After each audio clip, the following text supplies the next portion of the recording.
All right. So this is 13th Age, which is a book by Lee Moyer and Aaron McConnell, who did like the layout and the artists. But the primary authors of 13th Age was Rob Heinsoe and Jonathan Tweet. And I want to talk a little bit about Rob Heinsoe and Jonathan Tweet because they're important to the story that we're about to tell. Jonathan Tweet was the lead designer on Dungeons & Dragons 3rd edition. You know, there was a team of people who designed 3rd edition, but arguably Jonathan Tweet was sort of the primary designer behind 3rd edition D&D. Rob Heinsoe was the lead designer behind behind 4th edition. So you have two of the basic lead designers for D&D 3rd edition, D&D 4th edition.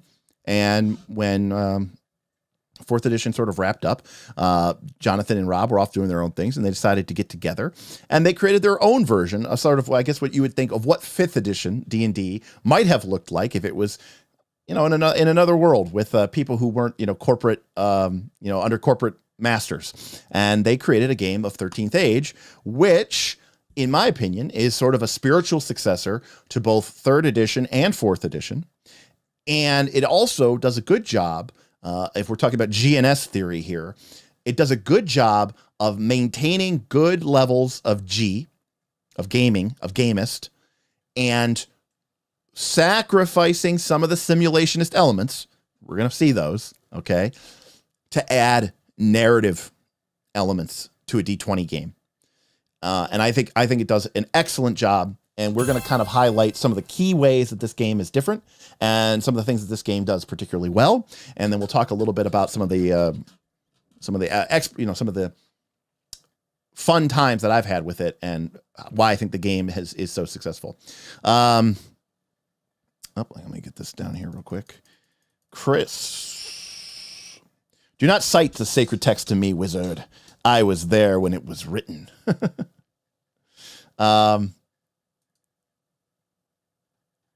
Thank you. Self-confessed cynic, is 13th Age a good alternative to 5th edition?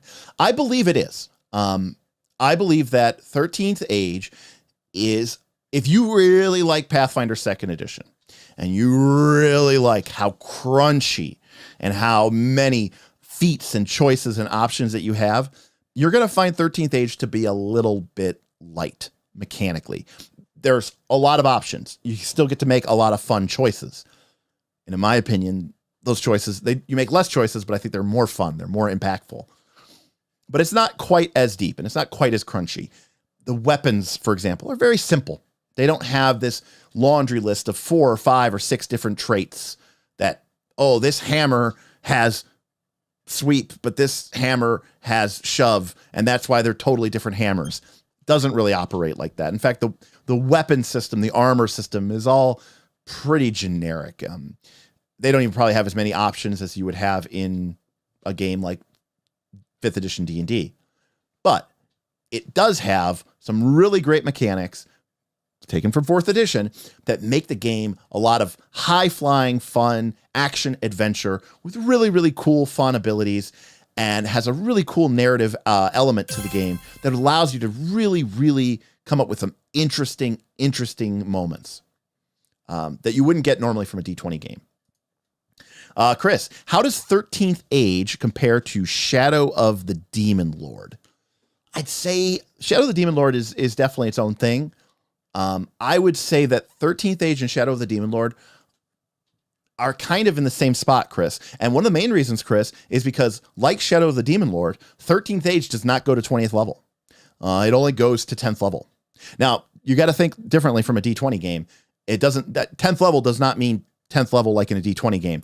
10th level is like you're a super powerful character who kicks ass and takes name, right? You're getting spells like Meteor Swarm and True Resurrection and stuff at levels, 8 and 9 and 10. So the game is definitely compressed.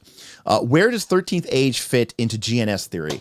I don't remember the exact numbers that we gave it, but I want to say that if you looked at the GNS scores of 3rd edition and 4th edition, the simulationism of 13th Age, my feeling, is probably lower than even 4th edition, certainly lower than 3rd edition.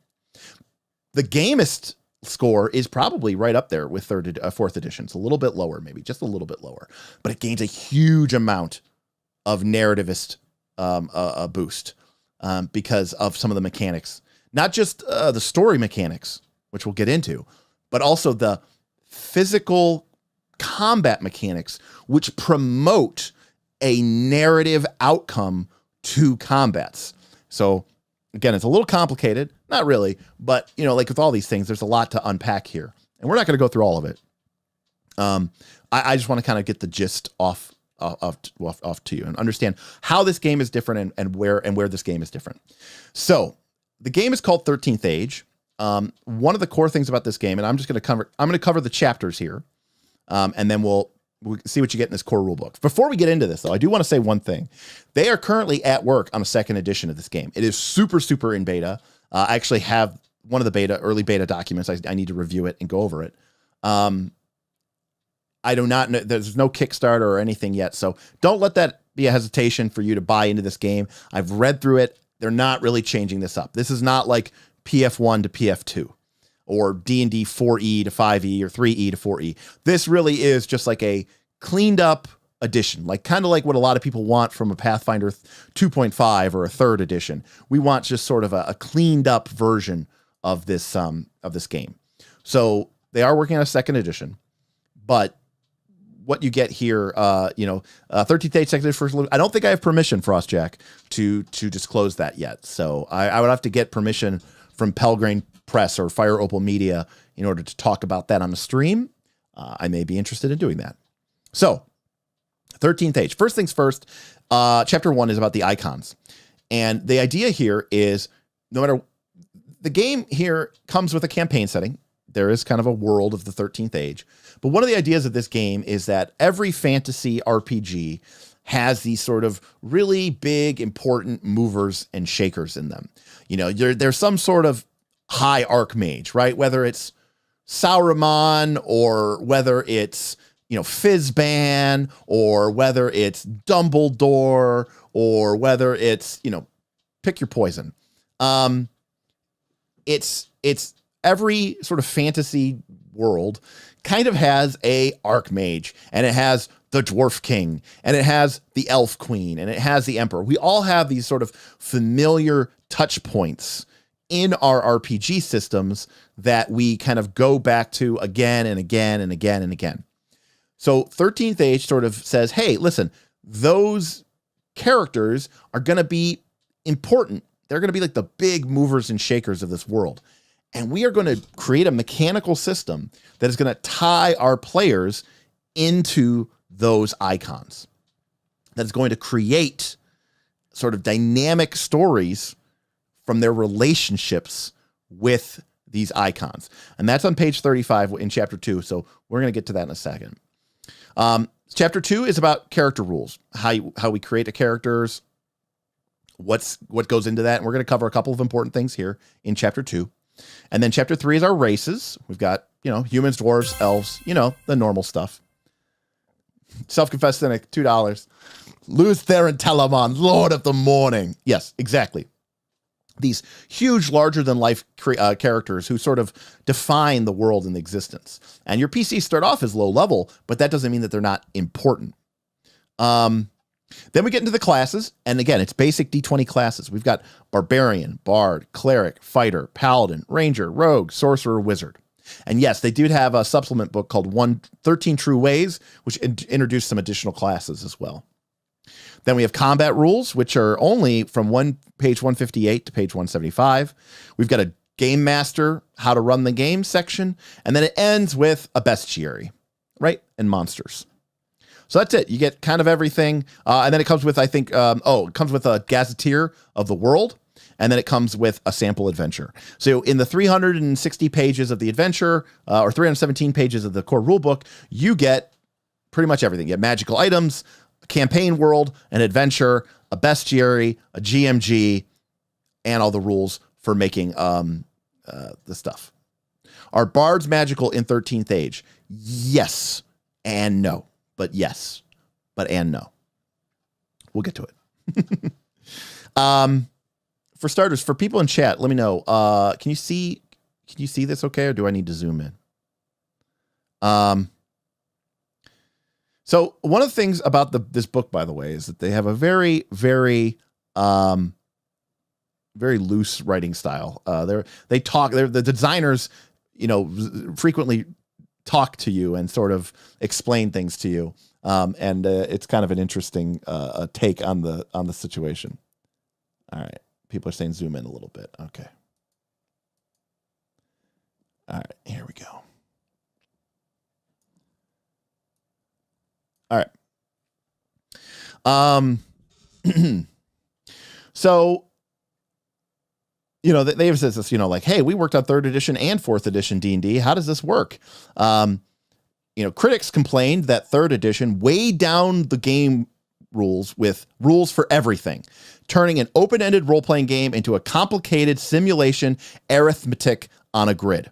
And I'm sure we've all played a bunch of games that probably fit that description, right?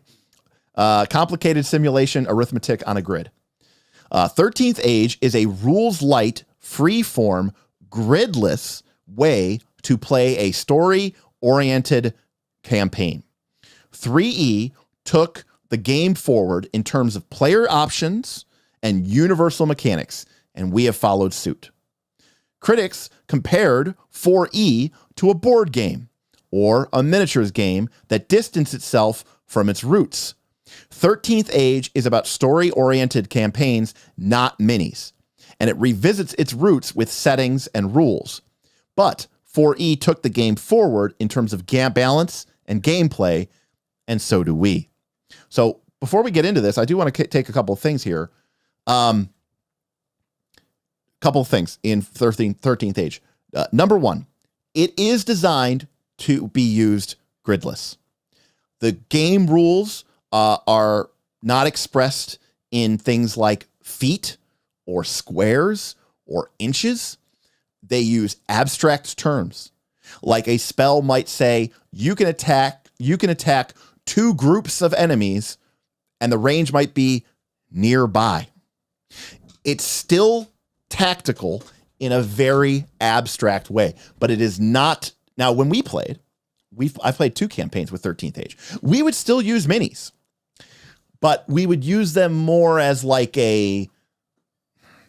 just sort of a vague understanding of where things were. We did not count squares. Creatures did not have speeds that mattered. Like, it wasn't like you were, measuring ranges or areas of effect like you would in another traditional RPG game that is D20 based. The minis were just there to provide some context and understanding about what was going on in the game. All right. So, hey, we got a Cyber Carpenter tip $10. Can you please review the decompression rules of 13th Age, and would you say a GNE is a better scale than GNS for this, or should we use a GNSC? Also, what is morality system and how does it compare to L5R Ninja / Jiri and Monster Heartstrings? There's a lot of stuff there from Cyber Carpenter. There are no decompression rules in 13th Age. Would I say that GNE is a better scale than GNS for this? No. This game is not trying to emulate anything. It is just trying to be a generic fantasy game. What is the morality system? Very vague. Very vague. It does not have hard defined alignments. How does it compare to L5R Ninja Giri? Does not really have it at all. And Monster Heartstrings, no such things. The narrative mechanics in 13th Age are much less about tracking how your character feels and more about getting your character into trouble. So, the first part of the book talks about these different icons. And again, these aren't statted, okay? They are just, generic. For your campaign, the idea is you would make someone like an elf queen, and you would give her a name, and you would give her a sense of information, and you would give her a lot of background, but we wouldn't really go full in depth into it. These are the movers and the shakers of your campaign world, and your player characters are going to be mechanically, aka through a narrative mechanic, attached to these important people. Okay. And we'll get to this when we get through the character creation. And again, they have this icon alignment. They say, we aren't mandating that you have to use the 9 alignment system that's traditional in other fantasy games. If you want to use it, use the chart that the chart follows as your first guide to the possible alignments. One of the things that's really important here is even something like the Diabolist or the Crusader or the Dragon 3, who might be evil, still could be someone that the characters are attached to, even if they're quote unquote good, right? So that's what makes this game, pretty interesting. Okay, so when you make a character class, or when you when you make a character, very simple here. You start by choosing a race: human, dwarf, dark elves. You get a couple of ability bonuses to 2 or more ability scores. Pretty simple, right? Basic fantasy race stuff. They even say here that you could come up with anything you want to with your GM's permission, of course, and make stuff up. 2, you choose a class: barbarian, bard, cleric, wizard. What class you choose? Well, that's also going to give you some bonuses to 2 or more of the ability scores associated with your class. So, by the way, this book came out, I want to say 2014. So I'm trying to think of the timeline on this. See if I get it right here. 2013 is when this book came out. So, after 4th edition, but before 5th edition. Okay. So we've got our race and we got our class. Then how do you get ability scores? Well, you can use a point buy, or you can roll them, or whatever you want. And we're very familiar with this chart here, right? An 18 is a +4, a 16 is a +3, a 14 is a +2. So pretty much standard D20 stuff, right? So this is one of the first things that's different about 13th Age. You have 3 defenses. We do not have a fort save.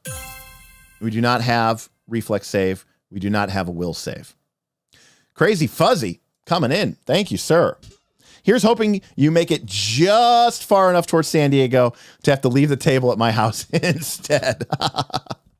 Hey, listen, I'm hoping that when we make this big trip that we get a lot of people who come and join us and meet us up along the road, or, maybe we can take some little detours, but maybe people are willing to drive and we'll do some fun meetups while we stop for lunch or something like that. But, I think it's going to be a lot of fun, but thank you, Crazy Fuzzy. Appreciate the super chat. Thank you. Let's see. Ability modifiers are the greatest examples of vestigial mechanics. Yes, they are definitely part of the vestigial mechanics. So one of the things that's interesting about 13th Age is you have an armor class, you have a physical defense, and you have a mental defense. That's it. You have three ACs. You have your swords, maces, arrows being shot at me defense. That's your armor class. You have your physical defense, which is everything from your fort save to your reflex save would be done as a physical defense. You don't roll it in this game. People attack it. This is very similar to 4th edition, where your defenses are attacked. And then mental defense is everything related to sort of your mind or your mental awareness. Another thing that's interesting about this is with your armor class, or with your physical defense, or with your mental defense, you do not add a single attribute. Instead, what you do is you find 3 modifiers.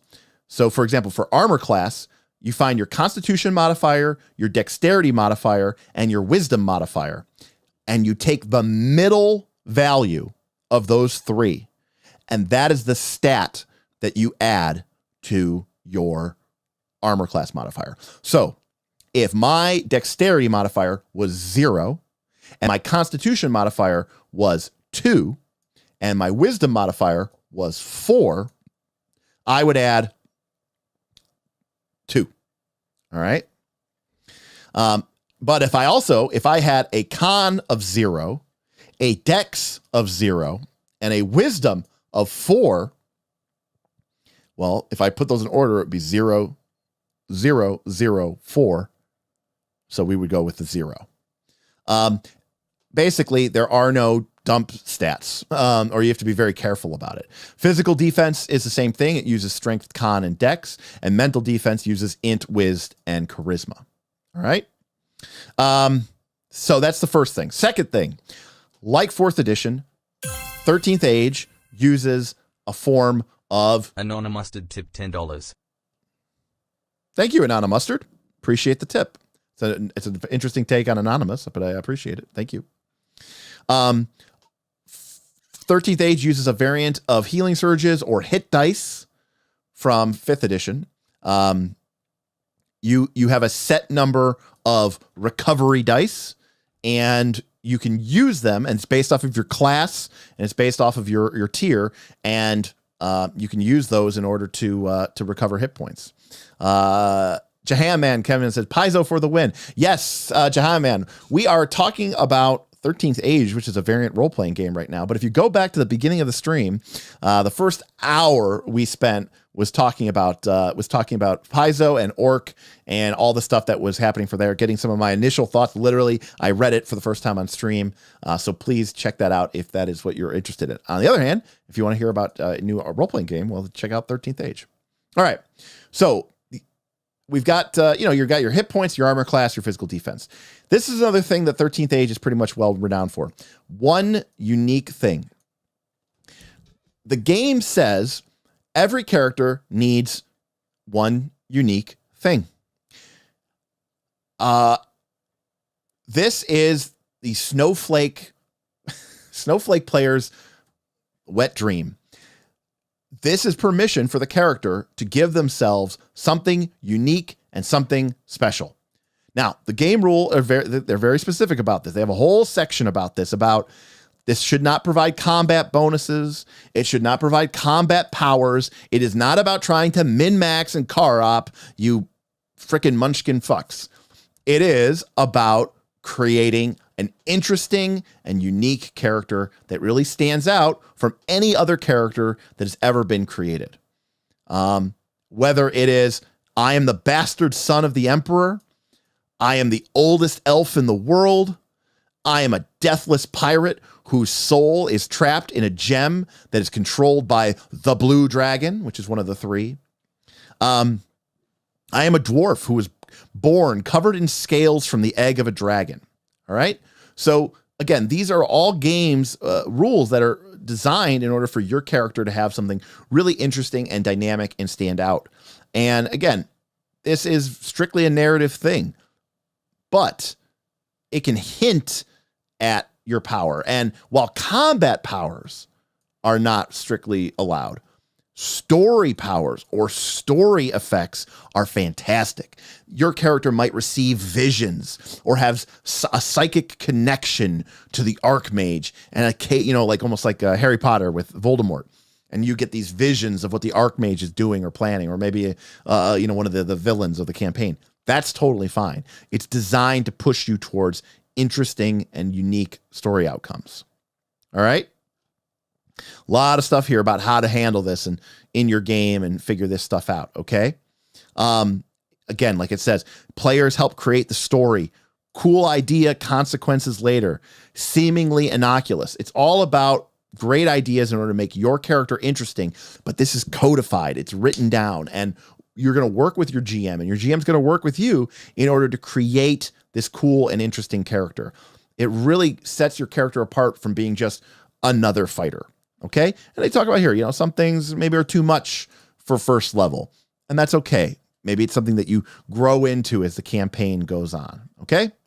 So now we get to icon relationships, and this is probably the single largest narrative mechanic in the book. And by the way, in the beginning of this book, they say, oh, hey, listen, there's a lot of rules here. Maybe you just steal some of them for your OGL, for your D20 game. Maybe you take some of these and you bring them into your Pathfinder 2 game. Maybe you take some of these, you take them into your 5th edition game. That's totally fine. In fact, the designers almost wrote the book so that these systems can be extricated and plugged into your game. And they are here for it. They love it. Okay. It's a big part of what they want to do. So again, there's no reason for you not to say, I like this. I don't like this. I want to bring this to my game. I don't want to bring this to my game. They are all for it. So icon relationships are sort of the most narrative forward mechanic of the game. At the beginning of the game, you get 3 relationship points, and you are going to spend them to have either a positive relationship, a conflicted relationship, or a negative relationship with one of the icons in your game master's game. A positive relationship means you're an ally. You have a friendly, or at least a mutually beneficial relationship. A conflicted relationship is a little rocky. And a negative relationship is more like you are a known thorn in that icon's side. Now, in the beginning of the game, you can spend 3 points. You could put 1, 2, or 3 points into any icon. And so you could have up to 3 relationships with 3 icons, 1 die or 1 point in each of the relationships. Or you could put multiple points into one relationship if your character wants to have a particularly strong relationship. So let's say, for example, that we make our character a dwarf. And our character's one unique thing is that maybe we're channeling our inner Russell Crowe here from the movie Gladiator. We are the former, or maybe General Iroh from Avatar: The Last Airbender. We are the former Lord General of the Dwarven Army of the North. Okay? That's our one unique thing. We used to be the general of this army. Okay? And now maybe we're an old man or older man who sort of lost a step or two. Well, our character might have a couple of points in a conflicted relationship with the Dwarf King. I wouldn't say we hate him. I don't think he hates us. We were exiled, we were banished, but it maybe is never that simple. We're not on a great relationship with them, but we have this conflicted relationship with them. These points, by the way, are going to turn into dice, which we are going to use in our sessions. All right. In order to decide which icons or which story points are going to be part of that week's session. That's right. A lot of the game kind of happens extemporaneously. It happens spontaneously. You don't pre-plan for it. So when a player puts their points into a relationship with one of these icons or several icons, they are literally, mechanically informing the group and the GM. These are the things that I want to see in this campaign. These are the elements that, because I'm putting points into them, will come up again and again and again as we move through the campaign. So this is a tremendously modular system. You could take this, you could throw this whole system away, and it wouldn't change anything. But it is a very cool and unique bit of narrative kit in order to promote this icon. And because I don't want to get into it, because we're here talking about it, what this does is at the beginning of a session, you are going to take a 6-sided die for each point of relationship that you have. So let's say we had 2 points in the Dwarf King, and we have 1 point in a negative relationship with, let's say, the High Druid. Okay, maybe they used to be an enemy of the Dwarven people, and we used to campaign against the Druid. And the Druid, me being the former general of the Dwarmies of the Dwarf, the High Druid has called for my death. So I have a negative relationship with the High Druid. I have 2 points in a conflicted relationship with the Dwarf King. At the beginning of every session, I would roll 3 6-sided dice. 2 for my Dwarf, 1 for my High Druid. Whichever one of those dice scores the highest result, say, I got a 5, a 4, and 2. Okay, so one of our dwarf's dice is our highest. That means that relationship, that conflicted relationship that I have with the Dwarf King, that is going to be a plot point this session. Or a new, you can think of it like from Blades of the Dark, a new clock will be added. Or if a Dungeon World, a new front will be created that sort of promotes us or pushes us into this relationship that we have with our dwarf and with the Dwarf King. That's going to come up. So you can see that if I put all 3 points into a relationship, it's pretty much, that's me saying my character this is the one thing that they're focused on again and again and again and again, which is fine. But if you spread it out, your character has a lot of different things going on. And maybe your character story and arc isn't as, linear as it would be otherwise, but you have a lot more interesting things going on. So again, just hugely sort of evocative and an evolving system. It causes the players to think on their toes. It causes the GM to think on their toes. And I think it is incredible. And I'm here for it. It's really, really interesting. Okay. Yeah, very, very interesting. And as you level up, you can change these relationships because maybe your relationships with these icons changes as you go through the game. All right. So that's the first thing that's different. The second thing that's different is skills in this game. There is no skill list in 13th Age. Okay. There is no list of athletics or acrobatics or stealth or arcana. There is no list of skills. Instead, you are going to write down a number of backgrounds on your sheet. There's no list of backgrounds, by the way. You just make it up. You get 8 points to assign to up to many as you can assign up to 5 of them to a single background. So let's say we have 8 points. Let's say I have background A, raised on the streets of Absalom. We'll go Pathfinder 2 here to make it a little bit more applicable. Or maybe we'll use Forgotten Realms because everybody knows that. We got a lot of new people here maybe today. My first background might be, raised on the streets of Waterdeep. And I put 3 points into raised on the streets of Waterdeep. Then my next background is, I was a soldier, or I was a pirate in the Sea of Fallen Stars. Okay, 3. I put 3 points in there. Maybe I put 2 points in there. Then I was, maybe then I gave up the pirate's life and I found a sweetheart and I founded a little farm, in the Dale Lands, and I could just put farmer in the Dale Lands, 1 point. And I keep doing this until I've spent all 8 points. Now, in the game, when I go to make a skill check, what I'm going to do is the GM is going to say, okay, that is a strength check. That is a charisma check. That is a wisdom check. And then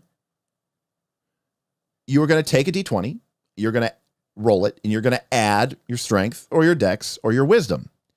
And then if you have a background which applies to this particular action that you are taking, then you get to add that background rank to your roll as well.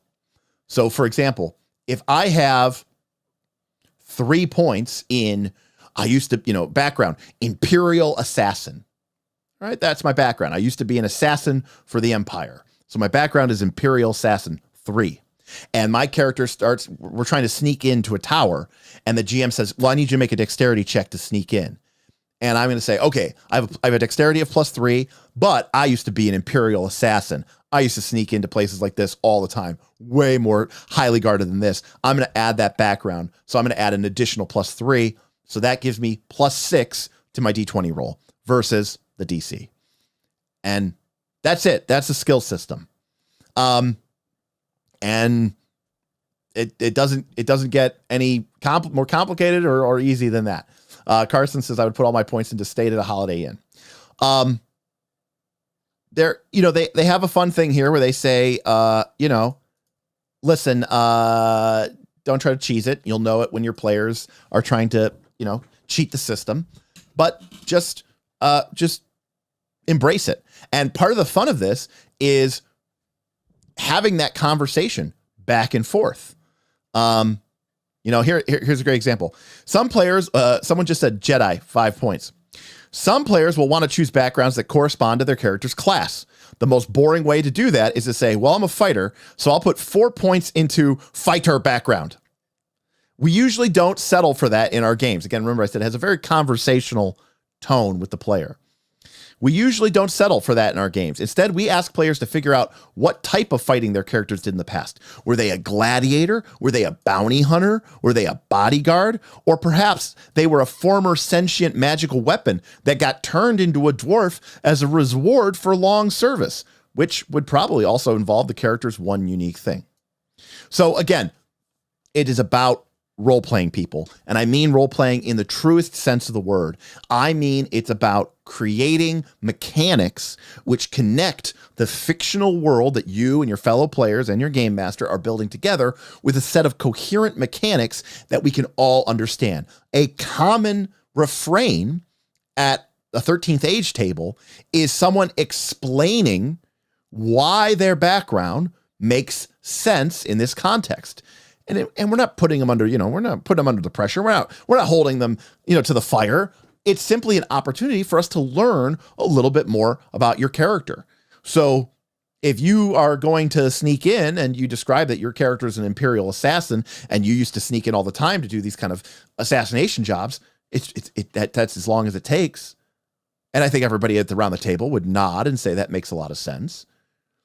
But it's that kind of reminder of who your character is, why they are what they are, what makes them unique and stand out, what makes them different from every other rogue that has ever been at your table.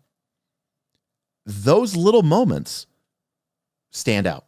And if you're listening to this and you've played a lot of role-playing games, you know exactly what I'm talking about, where people get into a routine of just rolling the die, saying their number, and moving on. Right? And Frostjack makes a great point here. Frostjack usually does, which is that, this would be great for anybody who's not usually comfortable doing any role-playing game, because this is sort of an auto role-playing, right? Because you don't have to really go deep and you don't really have to do a ton. You just have to, say, look, hey, it is what it is. My character used to be an assassin, so I get the +4. And it's like, yeah, that's it. That's all you have to do. And I think that is, I think that's amazing.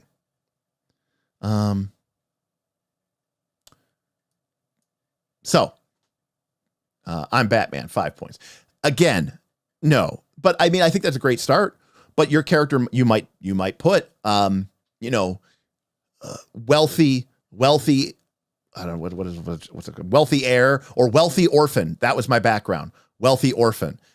2 points, 3 points. I was raised in wealth. I know, if we go to a fancy party, I can tell the difference between the salad fork and the dinner fork because I was raised in wealth. That's the kind of thing that we're doing here with this background system. All right. By the way, Anthony, 100%. You don't have to explain your whole story on the farm. All you have to, in fact, part of the fun of that is telling that story, Anthony, while we're playing, which is great. I think when you can bring the background into it, starter, like while you're playing, that's fantastic. But, it's that writing out this copious amounts of information. The other players don't need that. The GM doesn't need that. But that's where it's fun. Now, if you have players that are always trying to overreach and they put 5 points into some background and they go, that's a very like Eric Cartman on that episode where they're like super ninjas and he's like, oh, I'm the same. I'm better at this. I'm better at this. I'm better at this. I'm better at this. You need to step on that shit real quick. CM Davidson. Well, we spent the first hour of the stream. This stream was supposed to be about 13th Age, which is a D20 fantasy heartbreaker that was released in 2013. And it does some interesting things with the D20 system. And we're just talking about it because my patrons voted for us to talk about this tonight. But the first hour of the stream was spent talking about the Orc, the Open RPG license that Paizo announced just about a couple hours ago. And I kind of read through the statement, talked a little bit about why this excites me and some of the potential problems and pitfalls that I think that we're going to face as we move forward. But then we got into this 13th Age and we're talking about how this game system operates and works and a lot of good stuff. So thanks for joining. So backgrounds are really awesome. Lastly, again, this is a D20 system that actually talks about fail forward. If you're new to this stream, you may not have heard fail forward. All right, bird law, I would definitely allow at 5 points, Carson. I would definitely allow. You might know a thing about the regular law, but let's go to toe-to-toe on bird law and see where we come out. So fail forward is a big part of indie RPGs.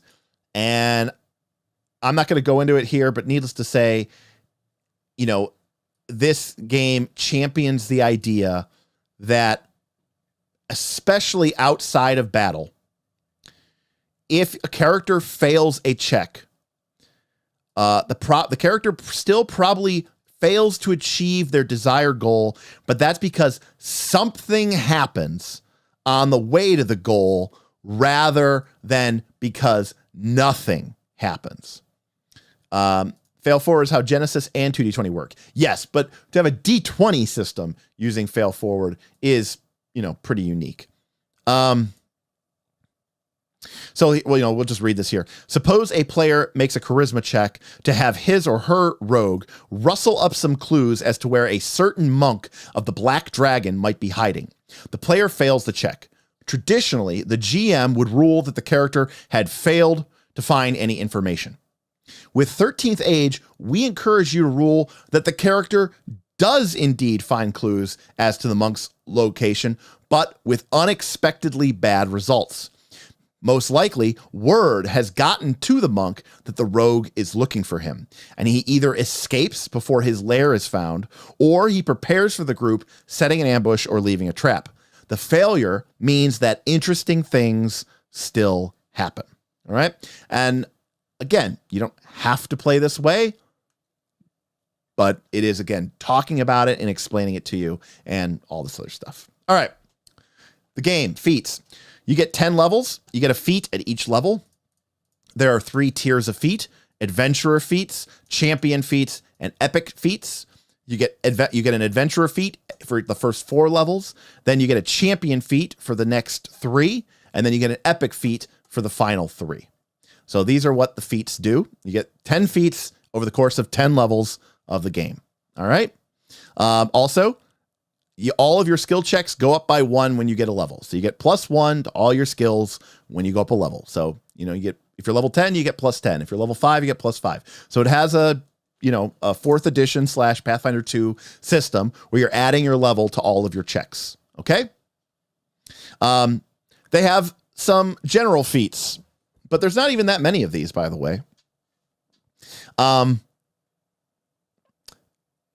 Because most of the feats in this game are tied to either your race or your class. So this is kind of like Pathfinder 2 in a way. But the way that feats work in this game is your class will have feature, like a class feature. And the feats are used to improve that class feature. Okay? So, like if you are a barbarian and you have the barbaric cleave ability, you can take a feat that lets you get a bonus to attack with the feat or with that ability. And if you hit, you can heal yourself. So the feats are actually used to enhance your existing abilities rather than sort of provide new ones, if that makes some sense. And we'll get into this. So again, most of the feats are just tied to either your race or tied to your class. So that's what you pick from. And that's what you go. It's not a huge list like you might see in Pathfinder 2, but they tend to be pretty powerful and pretty effective. And we can get into this. But again, every class has these. I'm just going to scroll through them really quick. You can use these to sort of customize your character and what your character can do. This is what I was talking about before with the simulation and the armor and the weapons. There's only 2 types of armor in this game: light armor, heavy armor. That's it. The rest is just description. It's just fluffy bullshit. Just make it whatever you want it to be, right? I have heavy armor. Oh, it's chain mail with large metal pauldrons. No, mine's plate armor that's intricately crafted, but it's just heavy armor. Same thing with our weapons. There aren't 752 weapons like some games. You basically have light one-handed weapons, light two-handed weapons, or simple two-handed weapons, martial one-handed weapons, martial two-handed weapons. If you have a great sword or a great axe or a halberd or a pole arm or a heavy warhammer, they all do the same thing, right? So very, very much, you know, it's more of a flavor thing than anything else. There's a very basic system of equipment that you can have, some general goods, some lodging, some basic equipment stuff. But for the most part, this is pretty much standard in any sort of D20 game. All right. And so then we have this, here are the races. Here are the stats. All races get just +2 to 2 stats. So, you know, humans get a single +2 to any stat, but everybody else gets 2 to 2 exact stats. And humans get a bonus feat at level 1. So humans get a bonus feat and they get a single +2. Everybody else just gets 2 +2s. So that's humans' deal. You know, but humans get this racial power. So this is kind of where we get into the 4th edition thing. Races get a special power. Quick to the fight. At the start of each battle, roll initiative twice and choose the result that you want. So humans get to roll their initiative die twice and take whichever result they want. Could be higher, could be lower. I suppose it depends on the example. And then you'll see here it says champion feat. This is what I talked about before about how you can use your feats to upgrade existing powers that you have. And this says if you roll a natural 19 or a natural 20 for your initiative roll, you can increase the escalation die by 1. All right, it's time to talk about the escalation die because this is the other important thing about 13th Age. 13th Age has a concept in combat or anytime initiative is rolled in an encounter called the escalation die. What the escalation die is, we like to use a really big D6 that would sit out there on the battlefield. Escalation die starts at 0, so it's not even on the table. But at the end of the first round, you put the die out there and you set it to 1. Now, all the PCs, and occasionally some badass villains, but usually just the PCs, now add +1 to all of their checks, including combat, including attacking. And I should add that in this game, wizards, spellcasters, they attack with their spells. You're going to be rolling a when you cast a fireball in this game, you are actually going to be rolling a D20 to attack your enemy's sort of physical defense to see if you can hit them with the fireball. So you get a +1 bonus to hit. At the end of the second round of combat, that D6 becomes a 2. And now all the PCs get a +2 bonus to their attack rolls. And this continues all the way until we get to 6. And that would be the 7th round of combat. The escalation die is a way to create a building sensation. I don't want to get this is what this channel is known for, by the way, is me getting way too deep into the weeds. But a problem, and I don't have my whiteboard. Maybe I do have my whiteboard. Should we go to our whiteboard? We might need to go to the whiteboard. The problem with a lot of the games that we have here is that the combats that we are a part of tend to become very, very, very stale very, very, very quickly. Because what we want to have happen is we want to have a combat, right? So we've got our combat, right? We've got this is the rounds, right? This is how many how many rounds of the combat we've played. Okay. Welcome. It's crazy. Okay, there we go. Okay, so we have how many rounds of combat we've played. That was horrible, by the way. Thank you. And this is like the tension, right? And so we start here at the 0th, the first, we start at the beginning of the fight. We go to round 2, and we go to round 3, and we go to round 4, and we go to round 5, and we go to round 6. And I think what we all want is, right, for the tension to start here, kind of high, and then, thank you, GM Scott. It's because it's not a Windows 10 official. Here we go. There we go. Okay, thank you, GM Scott. Self-confessed cynic. Why are all these people still here? You know what? Listen, I'm all for it. If they want to learn, they can learn. Maybe they're just watching the VOD from earlier in the day, but welcome everybody. So we've got the tension here that we're talking about, and we'd like the tension to sort of build, right?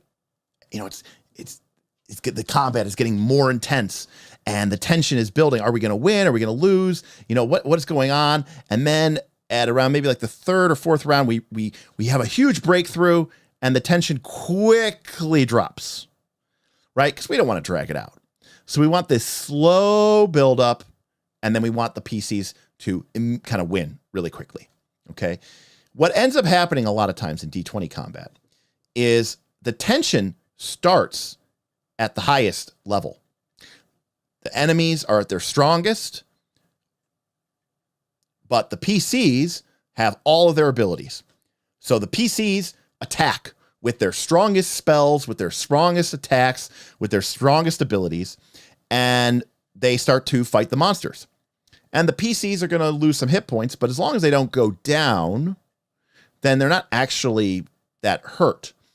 So most of the time what ends up happening is the tension kind of stays here, and then the party kills a monster, and the tension drops. And then the party kills another monster, and the tension drops. And at this point, the fight's pretty boring, but there's, there's more monsters. And so you have to keep fighting, and then they drops, and then you have to keep fighting, and then it drops. So the tension sort of ratchets down. Now, sometimes if a party member can drop or die, it could be, kind of a dramatic moment, but that doesn't happen every single time. So this idea behind this escalation die is what I call the sort of the Voltron or the Power Rangers effect. Which is whenever you watch Voltron or whenever you watch Power Rangers, right? First, they would fight, they would fight the monster on foot. Then they would summon their Zords. Then they would form the Megazord. And then they'd pull out the sword. And then they would, chop the monster in half. Okay? That, right? And so you always go to yourself, why didn't they just pull out the sword? Why didn't they just pull out the sword fucking right from the beginning? Why did they wait? Why did they wait? Well, the reason is because that would be lame. Now, remember, we talked about GNS here. Okay? GNS. Okay? Simulationist, S. Simulationist means, yes, this is what a real person would do in a real situation. Even if it's a fantasy situation, this is what you would really do, right? If I'm in a real war or in a real combat and I have like some really, really awesome, powerful weapon, I'm probably going to use that sooner than later, right? To save lives, to deal with the enemy as quickly as possible. But we are here to play a game. And this is where the narrativist elements come in. All right.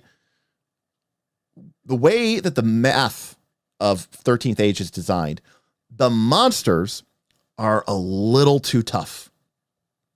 The monsters actually have a little bit high, too high of defenses, right? The monsters are a little bit, a little bit beefy, a little bit thick. Okay. And so at the beginning of the combat, they actually are quite strong because the PC's attack is kind of weak compared to their defenses. The armor classes are too high and stuff like that. So the tension starts here. And the monsters are very, very tough. Now, here's the thing. The PC could go ahead and just launch their best spell. They could go ahead and fire off their most powerful thing. But if they did this now, they'd be likely to miss. So there's an incentive for a PC to wait. Because each round of combat that passes, they get this as a bonus to their attack roll. That's escalation. Sure, you could fire off your most powerful spell in the first round of combat, but you might need a 12 or a 13 or a 14 to hit. But if you wait till the third or fourth round of combat, when you have a +3 or +4 bonus to hit, now you only need a 8 to hit or a 7 to hit. So there's an incentive to sort of start with these kind of like jabs and then finish with your big haymakers. And that means that there's kind of a more of a feeling of growing, of a build up in the fight before the PCs get to a point where suddenly, you know, they're it's been tough. It's been a long fight. Their hit points are down. Maybe some of their abilities are down, because in a standard D20 game, you don't get stronger as the fight goes on. You get weaker. So in this game, you kind of have both happening at the same time. Yes, you're taking hit point damage. Yes, you're using up your abilities. Yes, you might have debuffs on you, or you're on fire, you're poison, you're taking persistent damage. But your characters have this determination. They are heroes. They are special. They aren't NPCs. They are driven. And so the longer the fight goes, when the going gets tough, the tough get going, and your PCs follow that. And so by the end of the combat, even though your resources are down, they're stronger at the end. And again, like everything else in 13th Age, this is a subsystem. You could take this away. So going back, the reason why I explain this, by the way, right now from our whiteboard capture, is because you can see here that if you have a human in your group, they have this ability that they can take a feat later on in the game. And it's, because they are quick to the fight. Humans are just sort of natural born leaders. If a human rolls a 19 or a 20 for initiative, the escalation die starts at 1 instead of 0. Because humans are just really good at being like, charge, right? They kind of lead the charge. And this feat represents that. You don't have to take this feat, of course. But if you do, that's what that feat is going to do. So that is like what humans do. Now, to put this into comparison, let's take a look at someone like an elf. Okay, let's look at a wood elf. So a wood elf gets either a +2 to Dex or a +2 to Wisdom, and their racial power is Elven Grace. At the start of each of your turns, you roll a die to see if you get an extra action. It's an extra standard action, by the way. If your roll is equal to or less than the value of the escalation die, you get an extra standard action that turn. The die starts at a D6. So that means that on the first round of combat, the escalation die is a 0. You cannot roll equal to or lower than a 0 on a D6. So there's no chance that this happens. But in the first round, okay, the escalation die in the second round, the escalation die is now at 1. So if we roll a 1 at the start of our turn, we get to take an extra action that turn. We get to take 2 actions. But still not really great odds. But by the time we get to the third round of combat or the fourth round of combat, the escalation die is now a 3 or a 4.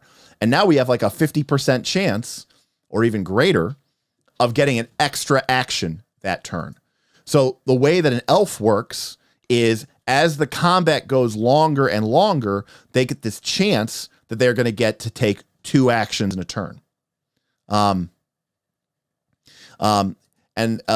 Quagmire says, that's weird because the extra action is more impactful later in the fight when you are more likely to get the extra action. Absolutely.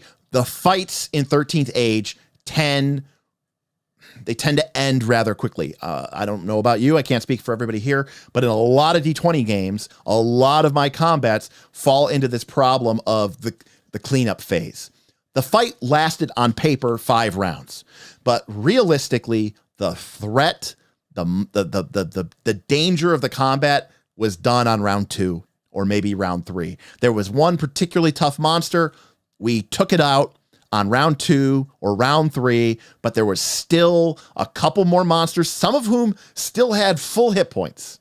And yeah, they might even get a couple of hits in over the course of the next several rounds of combat. But we all know, the GMs know, the players know, that the danger, the tension, the question of are we going to win this fight, yes or no, has been resolved. We're just going through the motions. We're cleaning up. In 13th Age, that happens later in the fight, but then once it does happen, once the players do turn the corner and kind of start to win, it snowballs. They win really quickly. So once you get to that point where, all right, the fight's like, we've got it in the bag.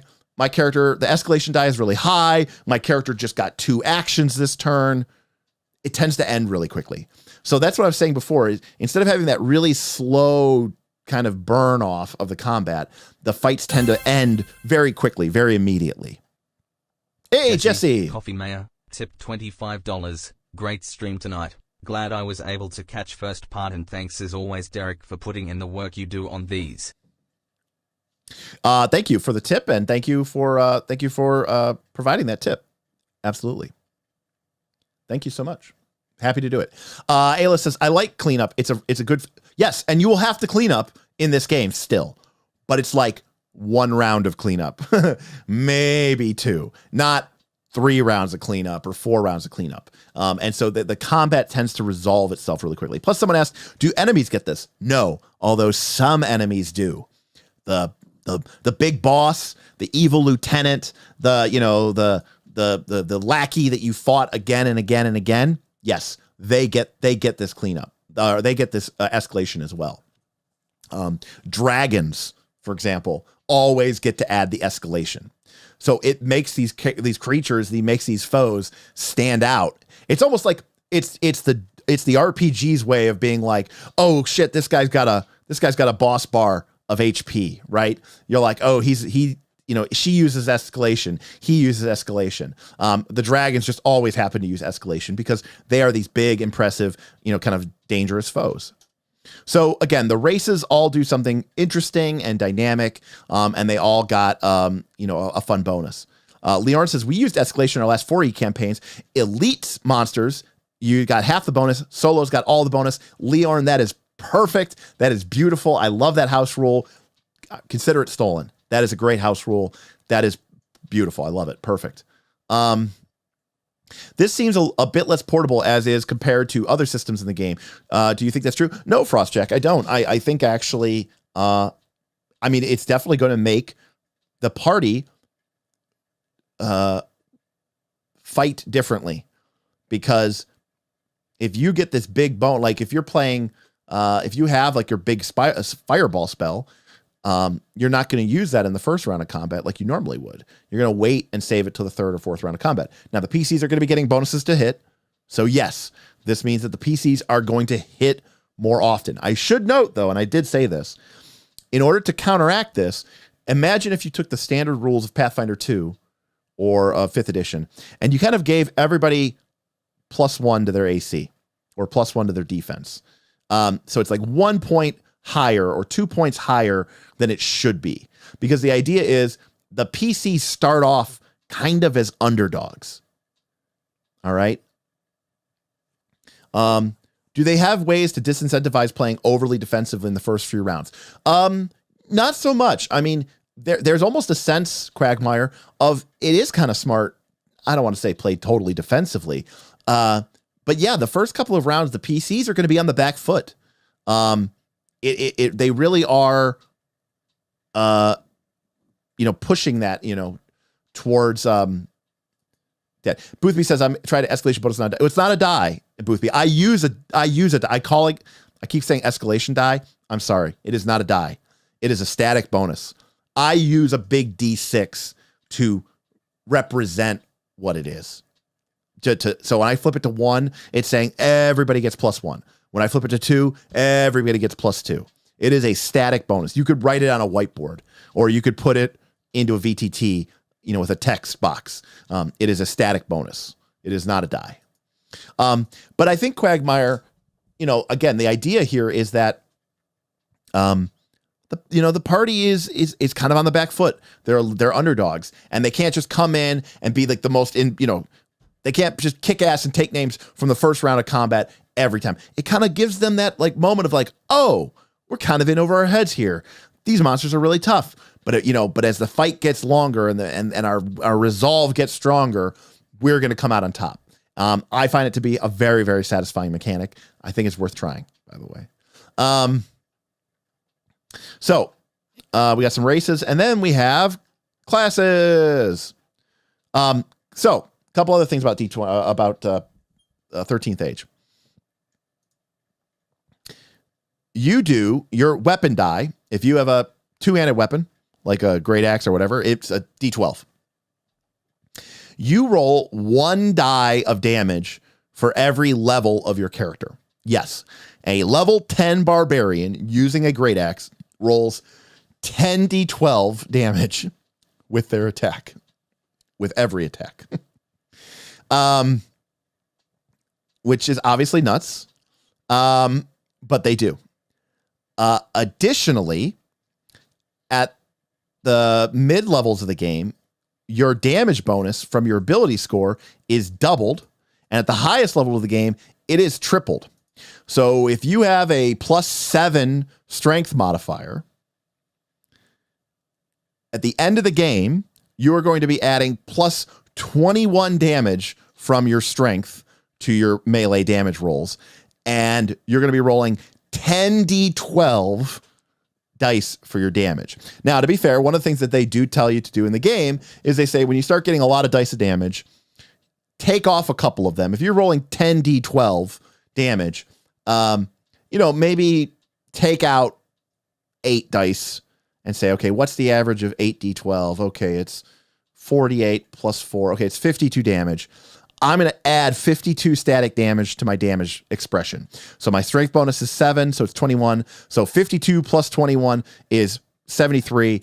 Okay, so my damage is 2d12 plus 73, or 3d12 plus 73. And they recommend you do that as a shorthand. If you're playing on a VTT, I suppose you could just roll it every single time. But they do recommend you do that just to speed up play. But long story short, you end up doing a tremendous amount of damage with your characters at this level. As you get higher level, you just crush through them. Shadram says, how many hit points do higher level monsters have? Well, let's just skip here to the end and see what we got. Let's find ourselves here. These are mooks. Wraith is level. These are level 5, level low. All right, here we go. A level 10 vampire. They have 220 hit points.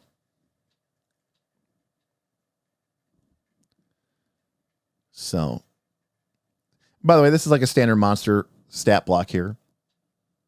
But you can also see that this vampire does 50 damage with their touch. But they have 220 hit points.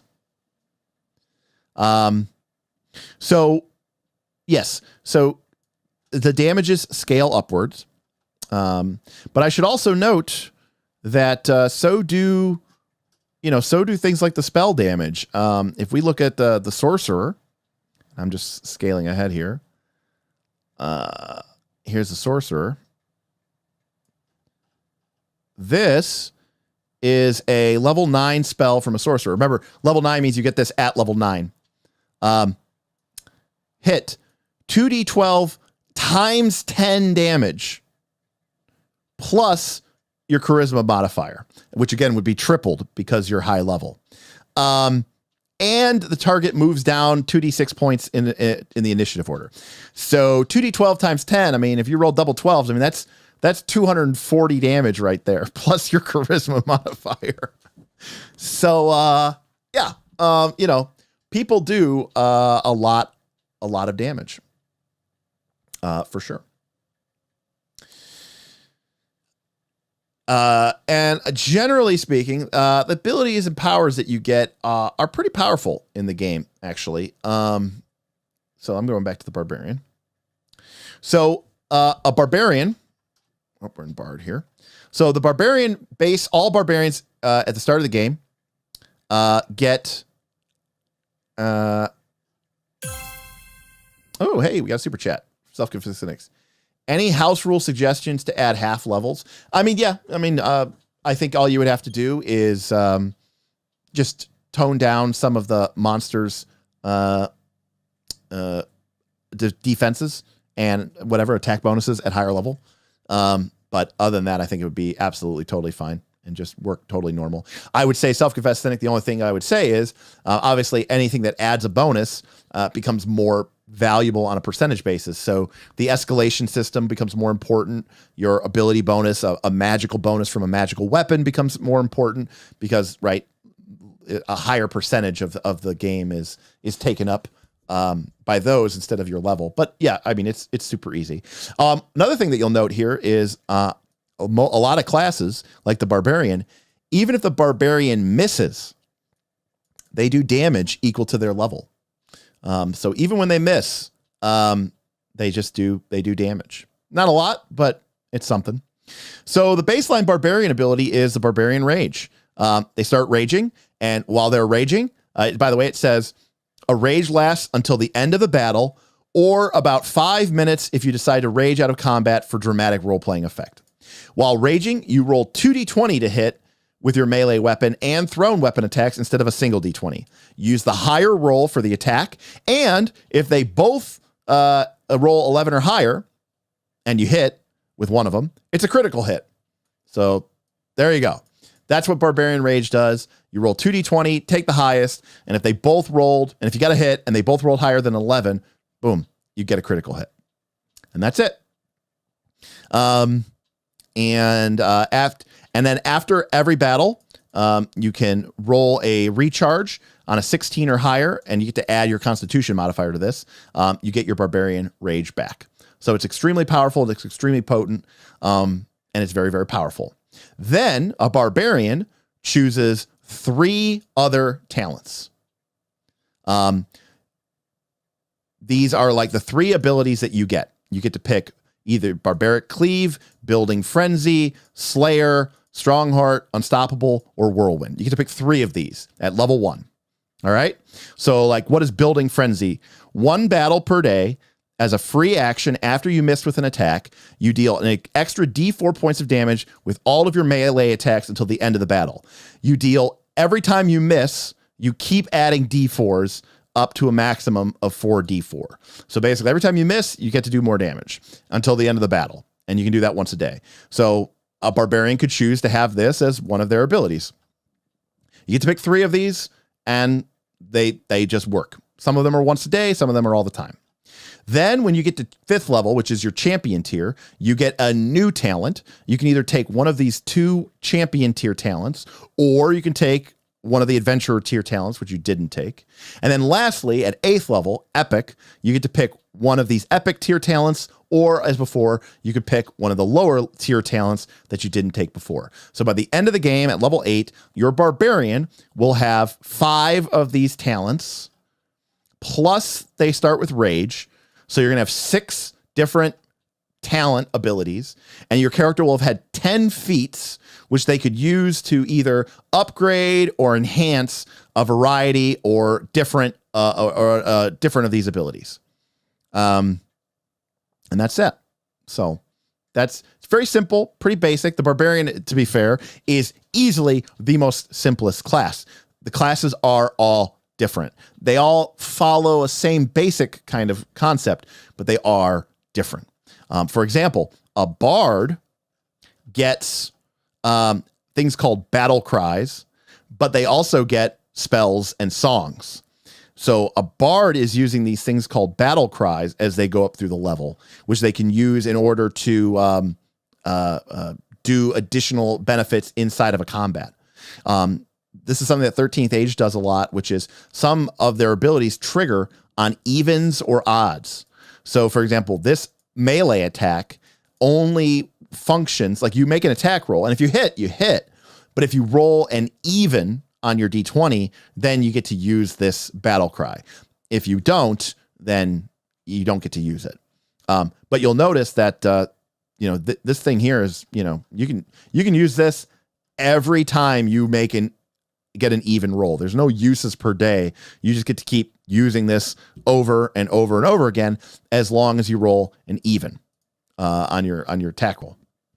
So bards are sort of always looking at like, what did they roll? So bards are actually kind of attacking with their songs and their swords. And then the bard also gets some spells, but they're very bardic, right?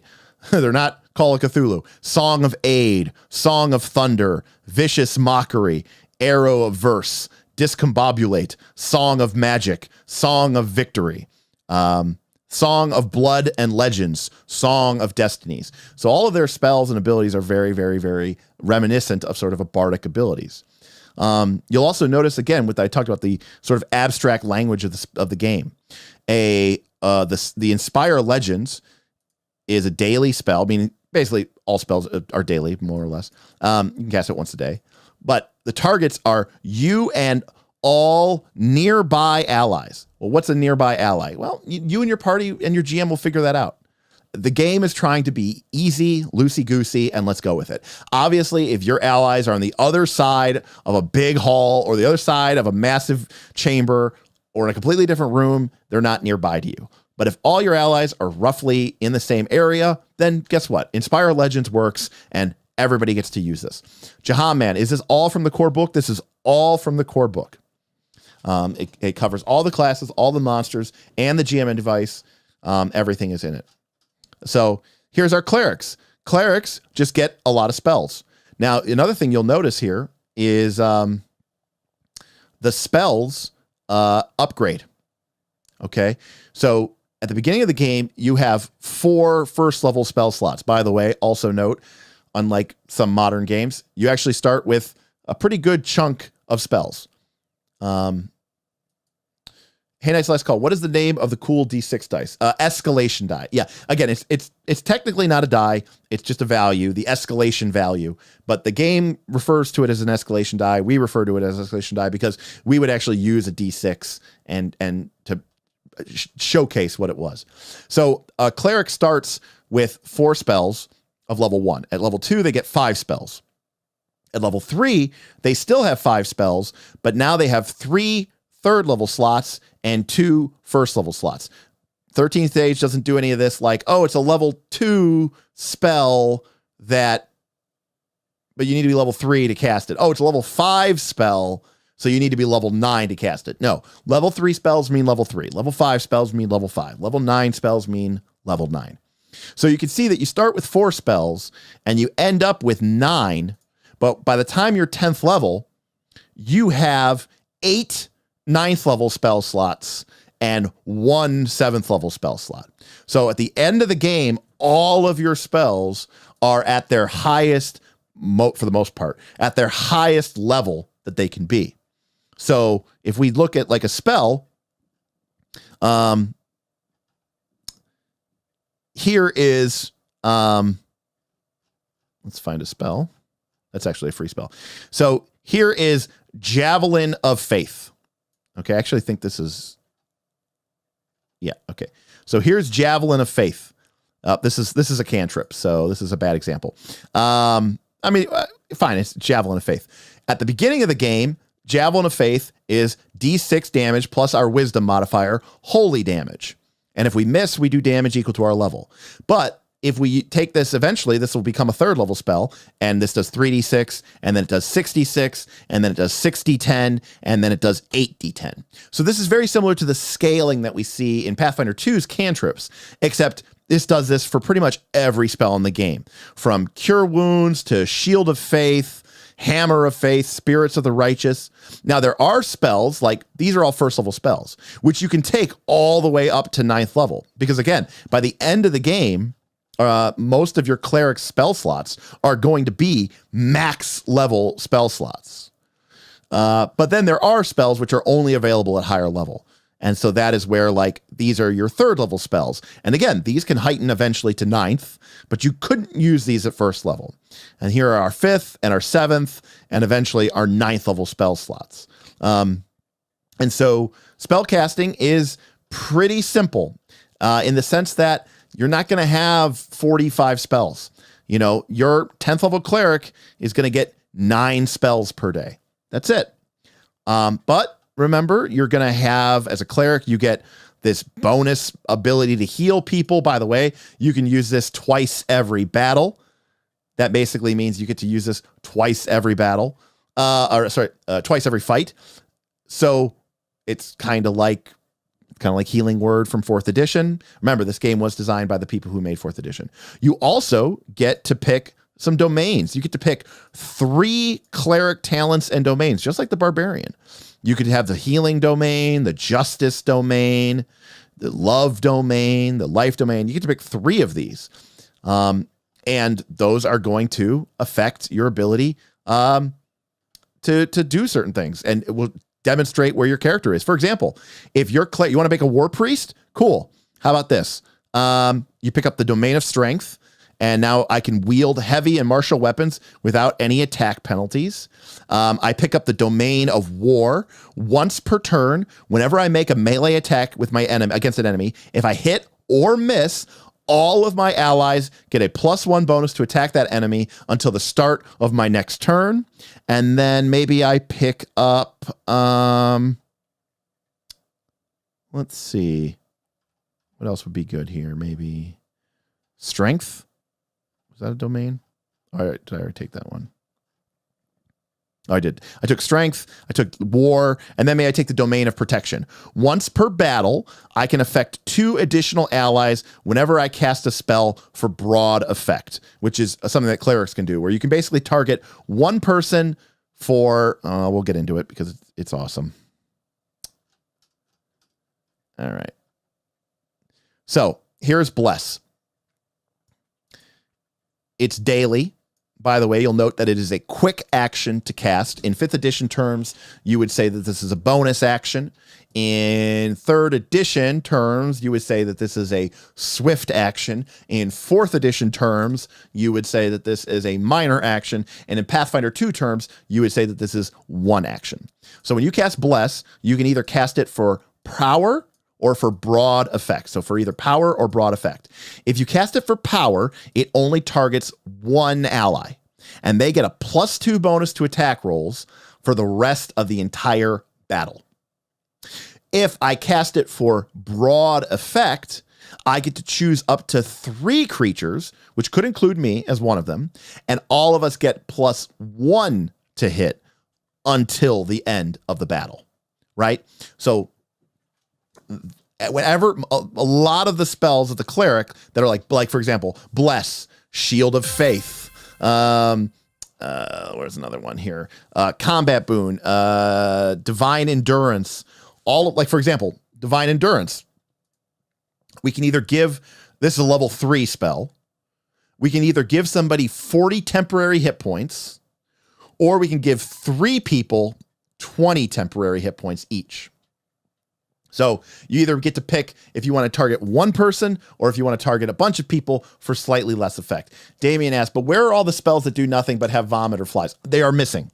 You know, this game came out in 2013, Damien. This was before the vomit fly meta. So I find the spells in this game to be tremendously awesome. They are fun to cast. They are quick. By the way, notice almost all the buff spells in this game, quick action. Curing somebody is a quick action. Casting Shield of Faith is a quick action. So this means that your cleric can move and my cleric could move and cast a Javelin of Faith, which by the way is an at-will, so it's like a cantrip. They could hit somebody with a cantrip, throw a Javelin of Faith through somebody's heart, and then still bless their party, or still cure someone's wounds, or still cast a Shield of Faith on everybody. So, you know, that's what makes it really, really interesting. Flint asks, did I hear that they are coming out with a new edition? Flint, they are. Now, I'm going to imagine that this OGL/orc business is going to put possibly a wrinkle into those plans, because yes, if we go to all the way to the back here of the game, this thing was released under the OGL. And so, or at least I thought it was. But apparently it's blank here on my PDF. But the game was released under the OGL.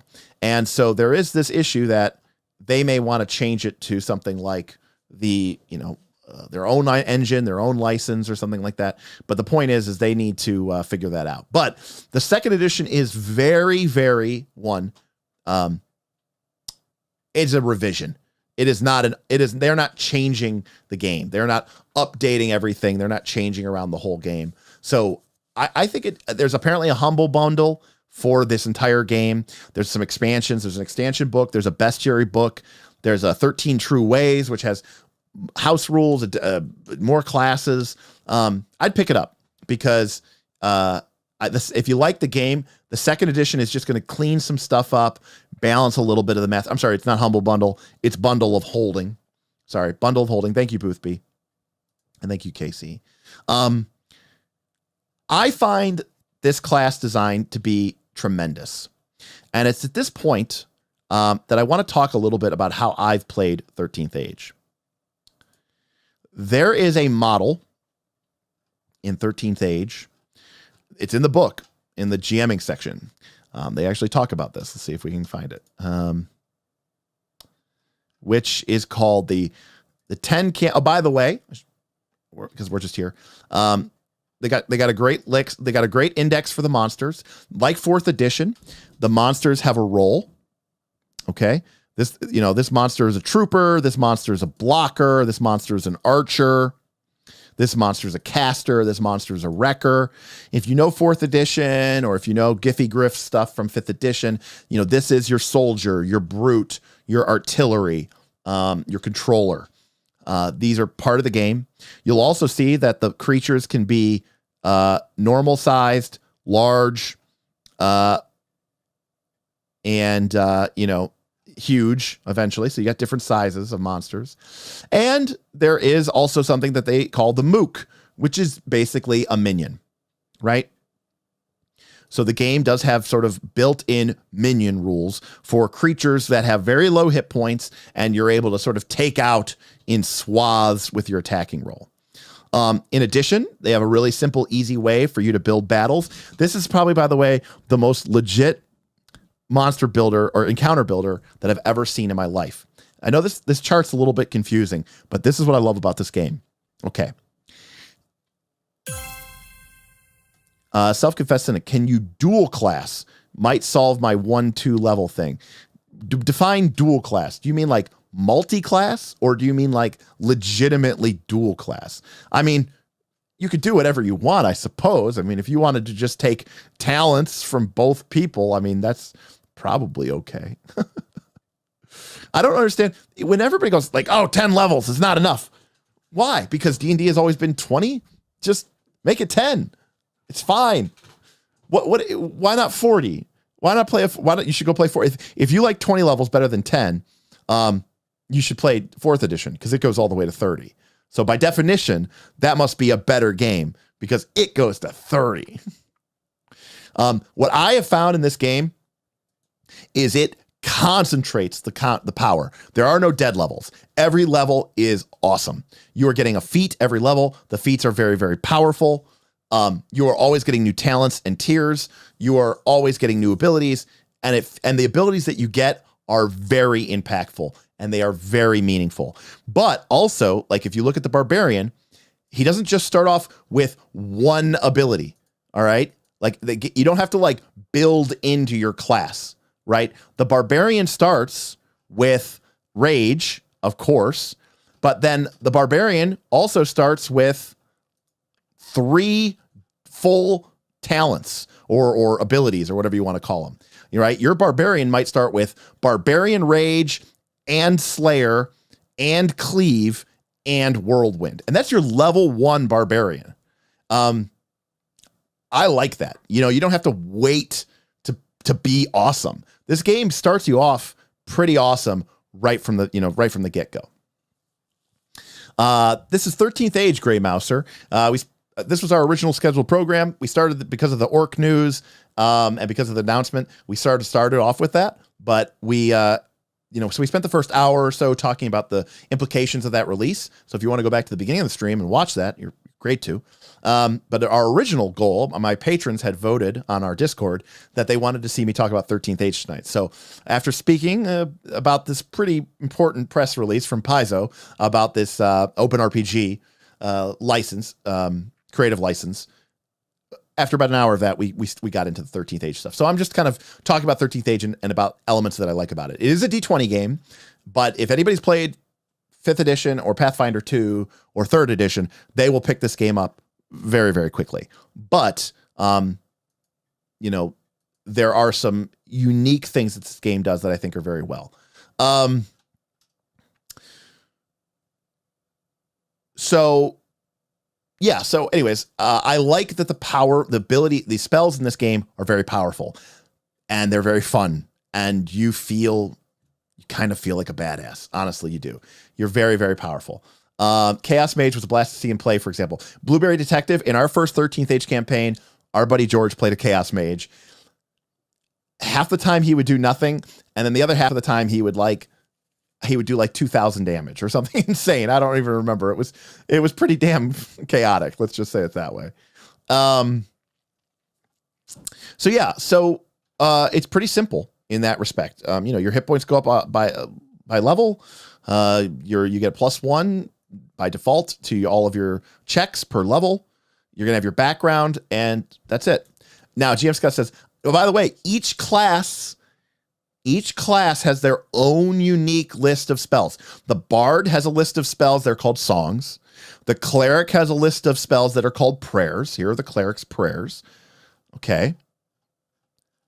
Then the Fighter doesn't get any spells because they're the Fighter. And then the Paladin does not get any spells. And the Ranger does not get any spells. By the way, there is a Druid class. It's in the first expansion book, which is called 13 True Ways. And it's a pretty sweet class. We had one of those in our second 13th Age campaign. And here's the Rogue. And we get the Sorcerer. The Sorcerer gets spell. But these are the Sorcerer's spells that they get. No other class gets these. And then the last class, of course, is the Wizard. And guess what? The Wizard has wizard spells that only they can use. So this is another thing that I want to talk about the game, which is called rituals.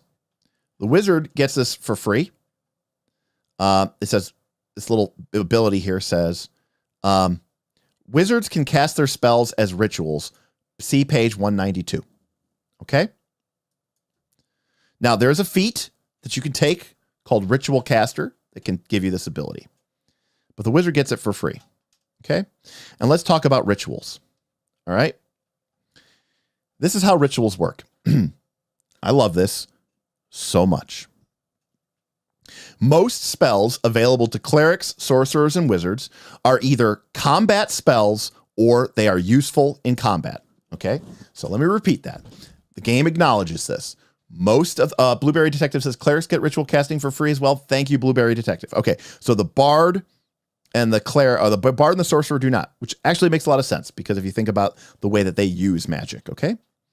So this is pulpy high fantasy, not gritty and dangerous. John, it is absolutely high fantasy, kind of superpower, kind of anime at the end of the game. Yes, I would not. This is not gritty. It is not dangerous. This is a action adventure RPG.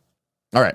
So the game says most spells available to clerics, sorcerers, and wizards are either combat spells or useful in combat. If you go through those spell lists, you're going to be like, oh, bonus to AC, healing, damage, another buff, a debuff. They are combat spells, and they're good. But our vision of the world is that many spellcasters use magic outside of combat for varied effects that are not properly handled by a literal reading of the spell lists. Our solution is to allow ritual casting of any spell known by a character who can use ritual magic. Clerics and wizards learn ritual magic as part of their training. Other spellcasters can learn ritual magic by taking the ritual casting feat. And I clicked on a link and it took me to who the hell knows what. Oh, it took me to the feat. Okay, thank you. That was weird. Damn it, I lost it. Well, that is tilting. This is why I hate PDFs, by the way. I would rather have a book every single time. There's not a single time in my entire life that I would ever have a PDF. Anybody who says PDFs are faster than books is lying, and I wish you would stop lying, and that would be awesome. 192, thank you. Okay, here we go. I don't even know. Oh, there's the link. Okay. I was like, where is this link? As a rule, ritual casting is an elaborate sequence of magical actions. The usual process and complication of a ritual comes across somewhere between a combination of staging a puppet show and cooking a 5-course meal. Again, pretty wonky language, but to cast a spell as a ritual, 1, choose the spell that will be used and expended by the ritual. 2, tell the GM what you are trying to accomplish and gather ingredients for the ritual that feel right or that the GM tells you are necessary. This can turn into a mini adventure in itself if the GM or the players want to take the story in that direction. 3, spend 1d4 minutes or quarter hours or hours preparing and casting the ritual. You cannot cast other spells during this period. A PC taking damage won't necessarily end the ritual, but it will be ruined if you fall unconscious or if you launch an attack your own. Note, we're not telling you exactly which time period you should use because we think that pace varies greatly from campaign to campaign. Some rituals feel right taking hours. Others feel like they should be accomplished in mere minutes. Lastly, make a skill check using one of your magical backgrounds and the ability score that the GM deals appropriate. Use the standard DC targets or a special DC set by the GM, depending on your tier and the results you are hoping for. The higher level of spell slot consumed by the ritual, the greater the effect. Then you determine your results. Failure means life gets interesting. Rituals expend the spell. So what does this mean? It means that they do not need to put in spells like water breathing because your character would just use ritual magic. You and your GM would figure out a spell slot that makes sense, and you would say, hey, I'm going to transform this combat spell into a narrative story non-combat spell. And maybe I make a check, and then that works. And that's it. The game basically says the only resources that we're actually worried about tracking are combat resources. All the out of combat stuff, you and your players can kind of wing it. And we still think it should cost you a resource. Work with your GM to determine a spell or a spell slot that feels like it would be appropriate. And that's all it has to do. Frostjack says, so what spell would you use for water breathing? It's a great question. Let's say that we're a cleric. Here is our cleric. Okay.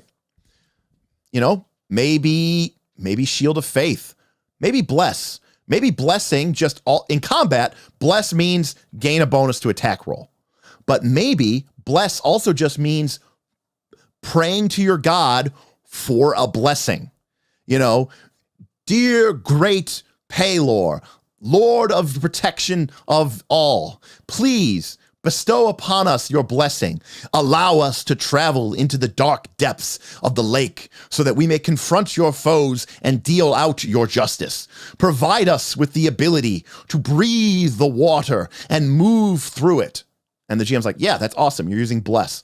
Cool. You're like, yeah, I'll expend my bless spell and then I'll make a wisdom check to see if I can call upon the powers of the deity, and we'll work together. And maybe your GM says, okay, you can do that, but you're going to need some gillyweed first. Or maybe, you need to take one of the magical pouches of powder that you have from the great holy temple of Pelor, and you must offer it up as a sacrifice in order to bestow this blessing upon the party.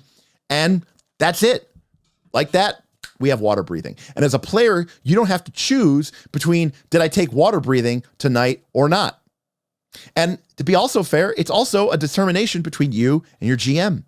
If your GM wants to just make that stuff really easy, then they can hand wave it and we can just move on and get to, I'm not trying to say like we can get to the next fight, but yeah, so you can get to the next fight. Maybe your group likes combat. You don't want to ignore the other stuff, but you don't want to spend a ton of time on it either. So this provides you with an amazing ability to just quickly come up with something. Fluffy bullshit role-playing, make a check, and expend a resource, so it still matters. It's not like you're getting it for free, and then we move on.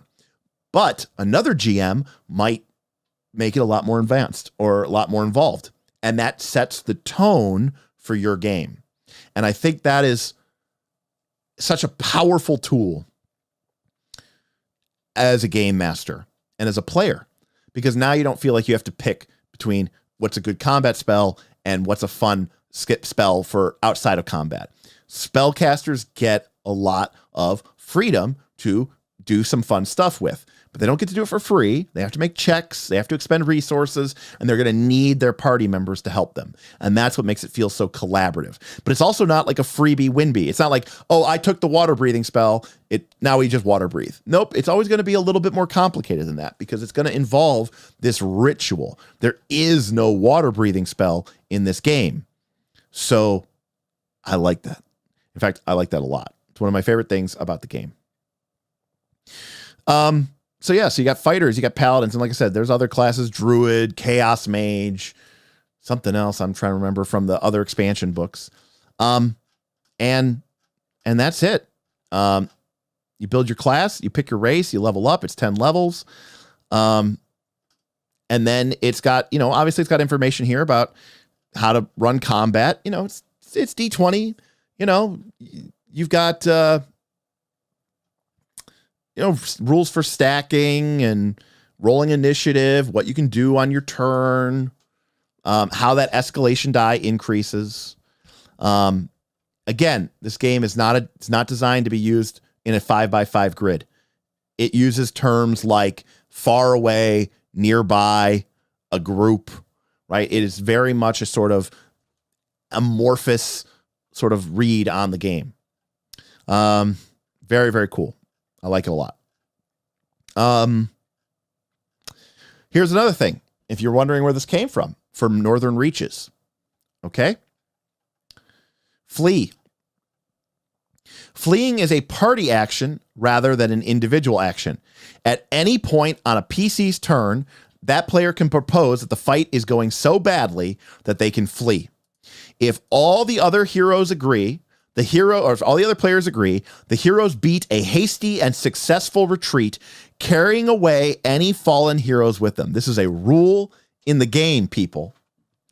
In exchange for these extraordinarily generous retreating rules, the party suffers a campaign loss.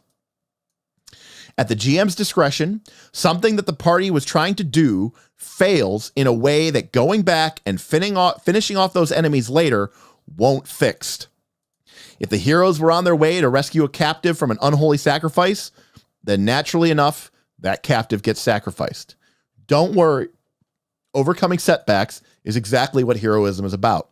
The point of this rule is to encourage daring attacks and make retreating interesting on the level of story rather than tactics. So in the core set of the game, a player can just say, on my turn, I think we should flee. And if everybody agrees, then you get away. And you even get to bring your dead with you or your fallen heroes with you. But the GM gets something that the game refers to as a campaign loss. And if you've played Dungeon World or you've been part of these streams, or Blades in the Dark, or if you've heard me talk, you know what a campaign loss is, right? It's a clock getting ticked several times. It's you get away, but the town is attacked and one of your favorite NPCs gets killed, right? It's, you get away, but the necromancer flees with the gem of, the gem of unity. And now he's gonna, complete his ritual. Now you have to chase him because he got away too. Campaign loss is a way of the GM saying, look, I'm going to be extraordinarily fair to you and you guys can flee, but you guys can get away. Sal Volray says, did it work well in Northern Reaches? It worked very well in Northern Reaches, Sal Volray. People retreated a lot in Northern Reaches because Northern Reaches is very, very difficult. And we had clocks in Northern Reaches, and we had missions and objectives that players were trying to accomplish. And guess what? Sometimes players would go in there and a player or two would get killed and they would have to flee. I didn't GM a lot of games in Northern Reaches, but one of the last games I ran, the group was trying to infiltrate the Jagged Pine Forest to deal with a group of Winterfey. They got their asses kicked. 2 players were down, dead. A third was unconscious or about unconscious. And I think the 4th player, a gunslinger, said, hey, can we flee? And per our Northern Reaches rules, they were able to flee and go back to town. So again, the game has very generous fleeing rules, but it makes it clear the PCs get to go on. The players and their characters keep to get playing, but it's not meaningless. It's not without consequence. No, things are gonna change. This is all what fail forward is about.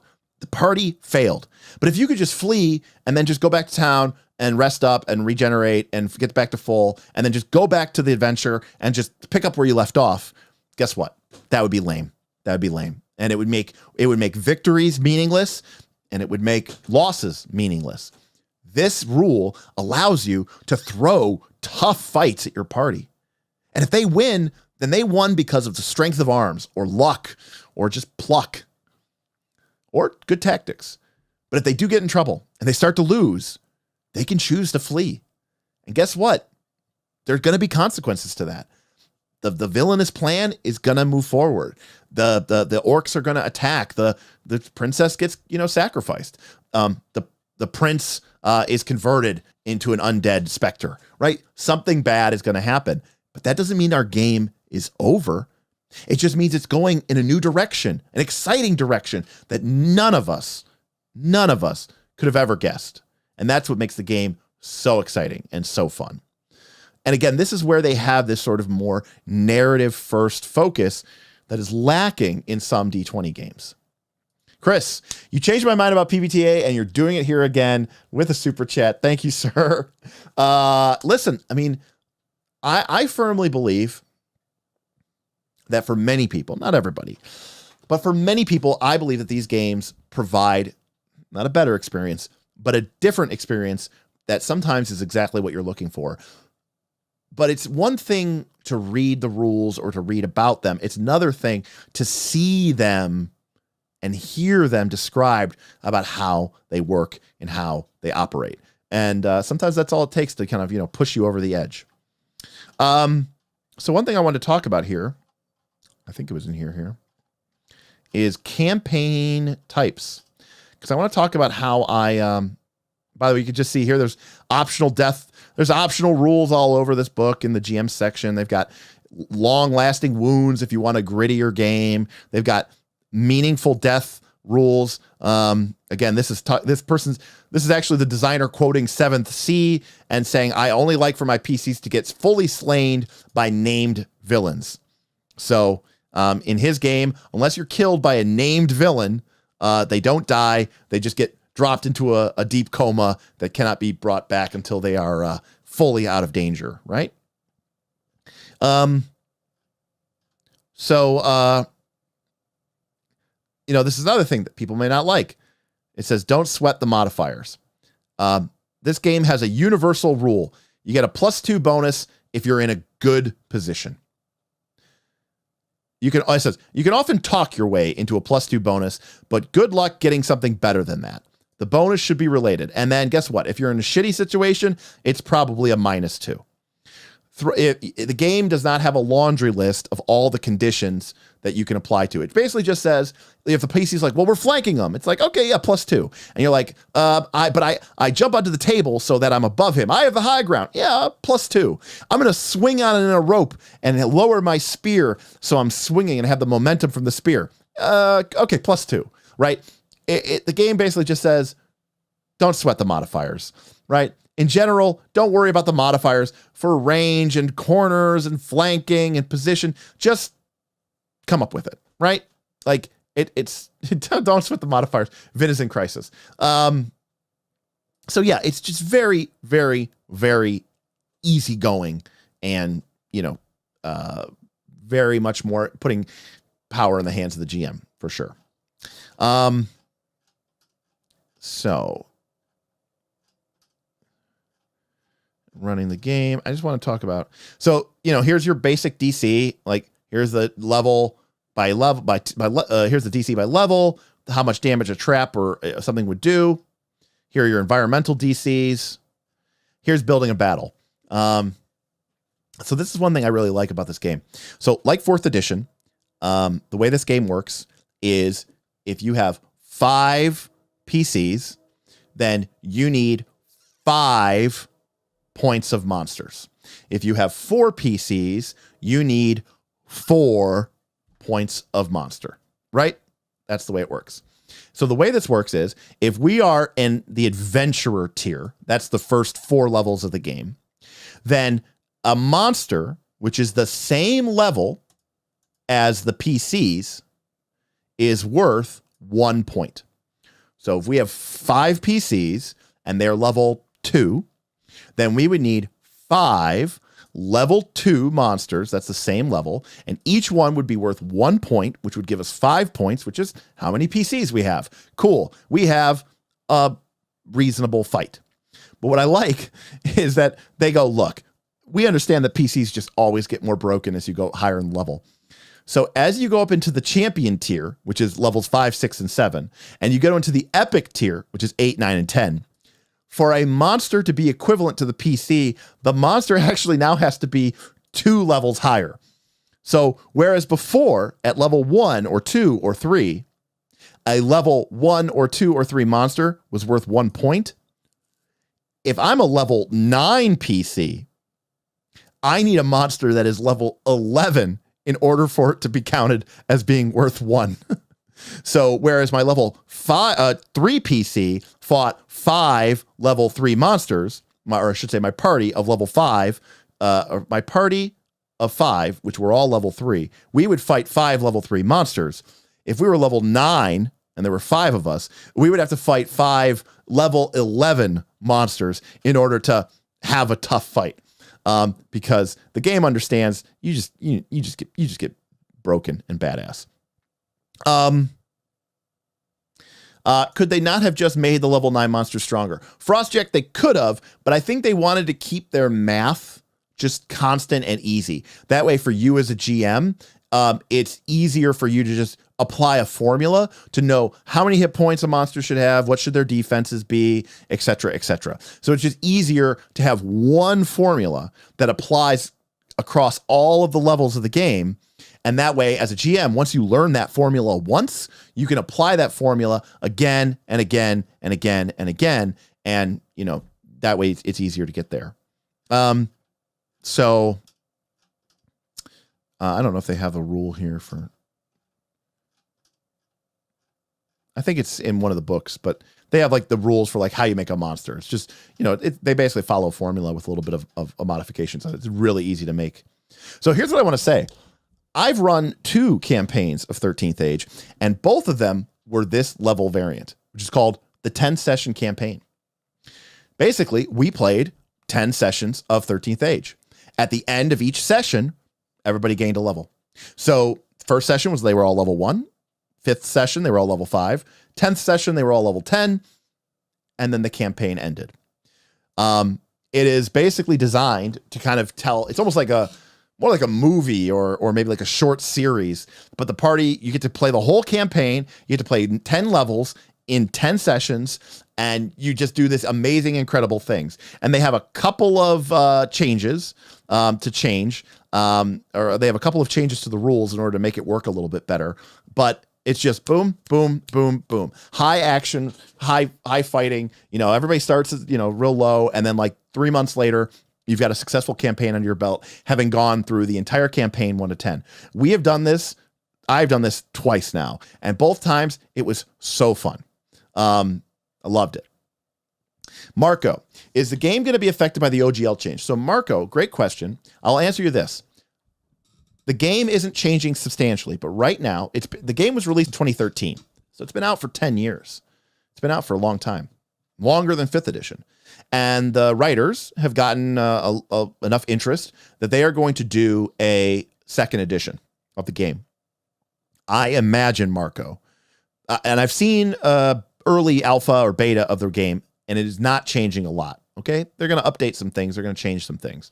My guess, though, Marco, is in the light of this news and with the rise of this open RPG license, the ORC, my guess is they're going to make a couple more changes to make the game align with open RPG standards and completely move off the OGL. So my guess, Marco, is this game will not be grossly affected by the OGL, because it is already pretty substantially different from 5th edition D&D and 3rd edition D&D. If anything, it has more in common with 4th edition D&D, which didn't have an open gaming license anyways, right? It had the game system license, so it was already not open game content. But here's the reality. Here's a spell, right? It's Meteor Swarm, and it's a high level spell, and it drops a bunch of meteors. Is that D&D or not? Maybe. They might change something like that, because they might be worried that without the OGL, you might get in trouble for making a spell called Meteor Swarm. On the other hand, some people are saying Meteor Swarm is so generic of a concept and of a spell name. How could you ever possibly, argue that is copywritten?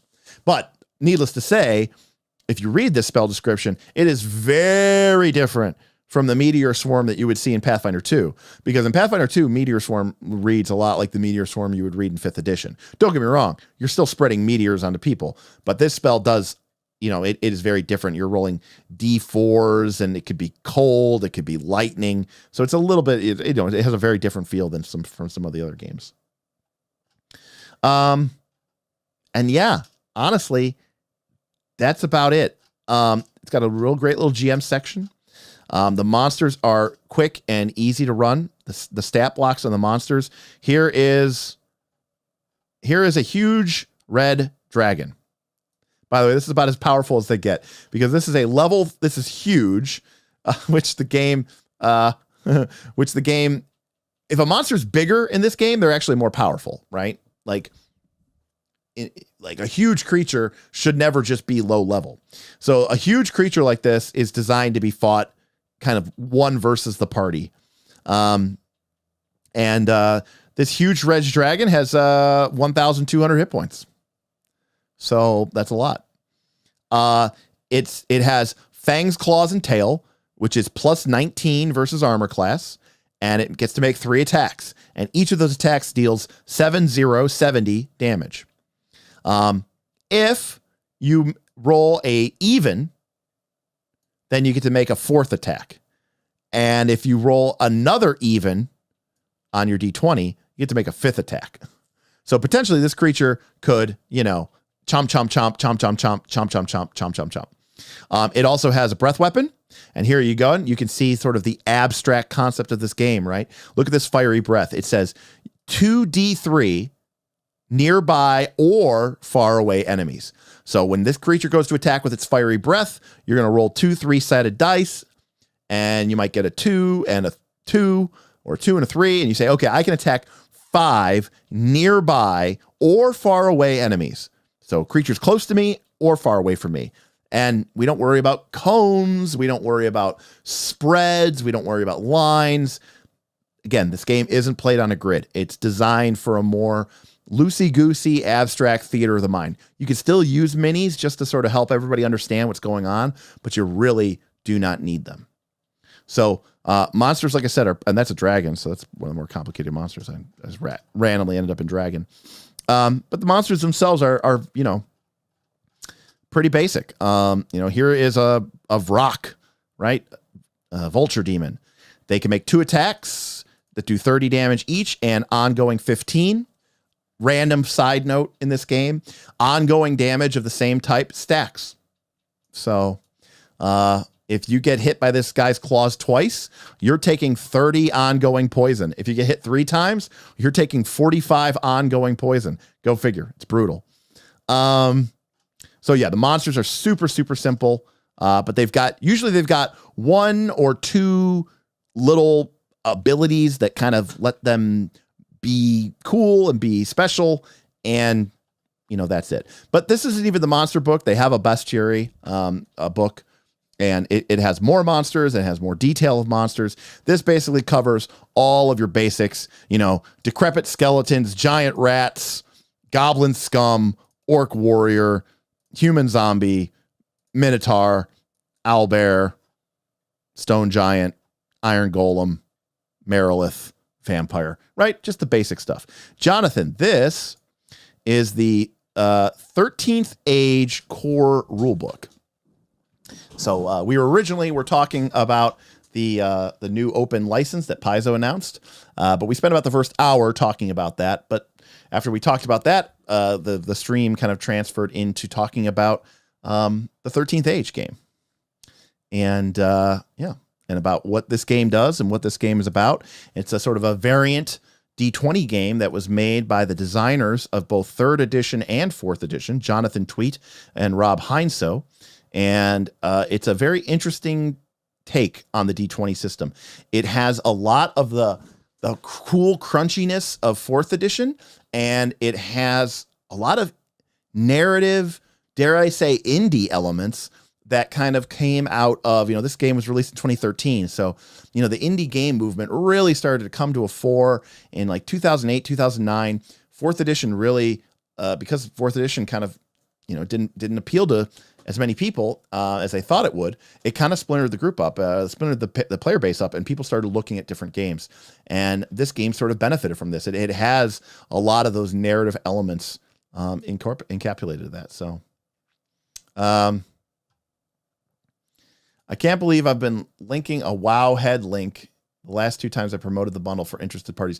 Brian, I don't think my bot lets links through unless a moderator allows it through. So, John, I really like what I see here, but given your experience with this game, do you think it's easy enough to make it more dark and gritty, or would it be better to look elsewhere for the mix? John, I think you could, but John, I'll be honest with you. I do think you would want to look elsewhere. I mean, for dark and gritty, if you want to stay D20, close to D20, I think you want to look at Shadows of the Demon Lord.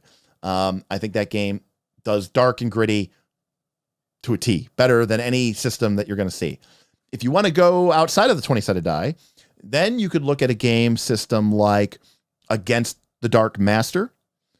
Okay, sometimes called Versus D, but it's called Against the Dark Master, which is kind of more of a low fantasy Lord of the Rings feel, but with a little bit of grittiness and grit and kind of quiet desperation. And of course, the OG grim and gritty game is Warhammer Fantasy Roleplay. People mention that, but does it have this level of collaborative storytelling? You're talking about Shadows over the Demon Lord? Not as much, John. Not as much. I will admit to that. I am not a Shadow of the Demon Lord expert, which isn't to say, John, that you couldn't bring some of these concepts, especially the icons concepts, into your Shadows over the Demon Lord game. Because I do want to bring up, to your point, John, that, if you include in your game long-lasting wounds, with this optional rule, there are consequences for being seriously injured and almost killed. If you drop to 0 or below 1 more, or if you drop to 0 hit points or below 1, if you drop to 0 hit points or below 1 or more times during a fight, you receive a lasting wound. Each lasting wound you receive reduces your maximum hit points by an amount equal to 2 plus your level. Lasting wounds are cumulative until you receive a full heal up. And so this is sort of the author came in here and says, Jonathan doesn't use this rule. I only use it when exceptional circumstances make everyone at the table want to see some lingering consequence of a terrible mangling or crushing or burning or near death. I can hear my players saying what he meant was never. And so, you could include some mechanics, I think, to make it a little bit more grim and gritty, but it ultimately, I think it is more of an action adventure game, and it's not as easy to get to that level of grit. Marco, can you recommend me a good non-OGL modern sci-fi RPG, dude? Marco, I mean, the game that has sort of defined that for the last 30 years is Traveler. Traveler is not OGL. Traveler is hard sci-fi. It is, it's not like Star Wars or Star Trek where they've got like replicators and, kind of hand wavy stuff. It's a lot more of a kind of more grounded and realistic sci-fi and space game. But that is sort of like the kind of definitive non-OGL game. If you're looking for something more narrative, something more indie, a little bit more sort of collaborative in this way, there is a game called Scum and Villainy, which uses the Forged in the Dark engine. It's by Forged in the Dark is by John Harper, but this was written by Stras Asimov, I think. And Scum and Villainy is sort of it's a Blade in the Dark take on being a kind of a crew of a Firefly, like the show. And you're kind of a group of, scoundrels with hearts of gold making your way through the verse and, getting into trouble and trying to get your way out of these crazy heists. But it is a more narrative focused game. Forged in the Dark games are very, very different than anything like a D20 game for sure. Jonathan, I also recently bought 13th Age, Shadow of the Demon Lord, OSE, Classic Fantasy, Kids on Bikes, and Level Up 5th Edition Advanced. Any options on the last three I mentioned? Yeah. So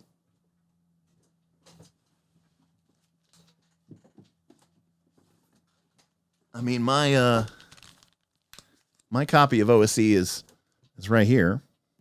I got the other box on the shelf. So that was a must-have Kickstarter.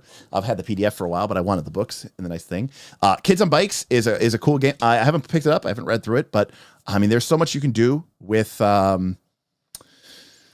there's so much that you can do with those engines that it's really interesting. And the Kids on the Bikes in particular, these idea of these world building games, I think are really interesting. It is a very, very interesting premise. I enjoy those sort of collaborative world building games, and I'm trying to get to check it out. I've only read through Level Up Advanced 5th Edition, like half of it.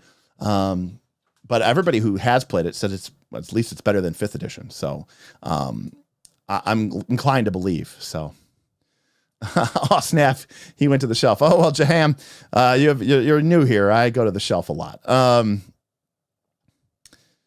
Happened on your page, been watching for a while. I DM for my kiddos. I'm afraid of bringing them to a new system. They have 5th edition down, but now I want to bring them into a new TTRPG. Is Pathfinder a good switch?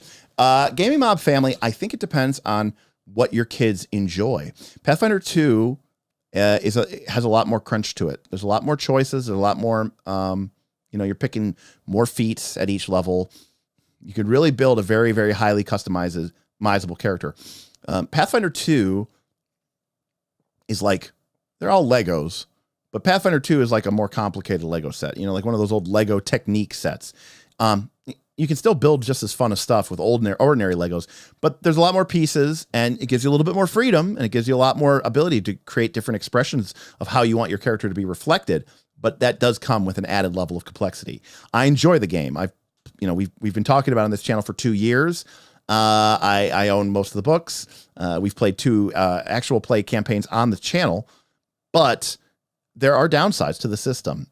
It can be kind of complicated. There's a lot of moving parts and pieces on a sheet, and that can be, pretty tough. I mean, if your kids have 5th edition down, and you really want to try something out, I think you could take a look at the Level Up game. I think 13th Age isn't a bad idea.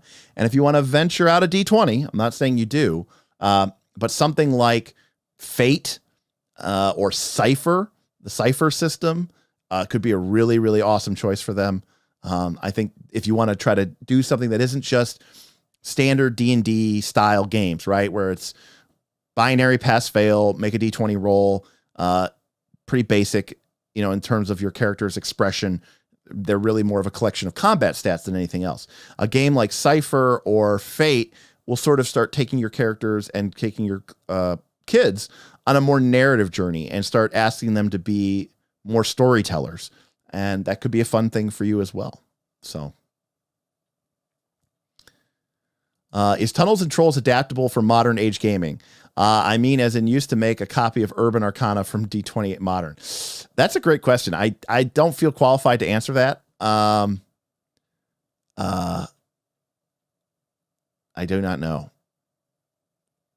Interestingly enough, Marco, a patron of ours, is working on sort of an adaptation of Tunnels and Trolls, and I'm in the middle of providing him feedback on it, and so far it's an interesting adaptation. I can't say anything more because I'm under an NDA, but it's very cool what this gentleman's working on.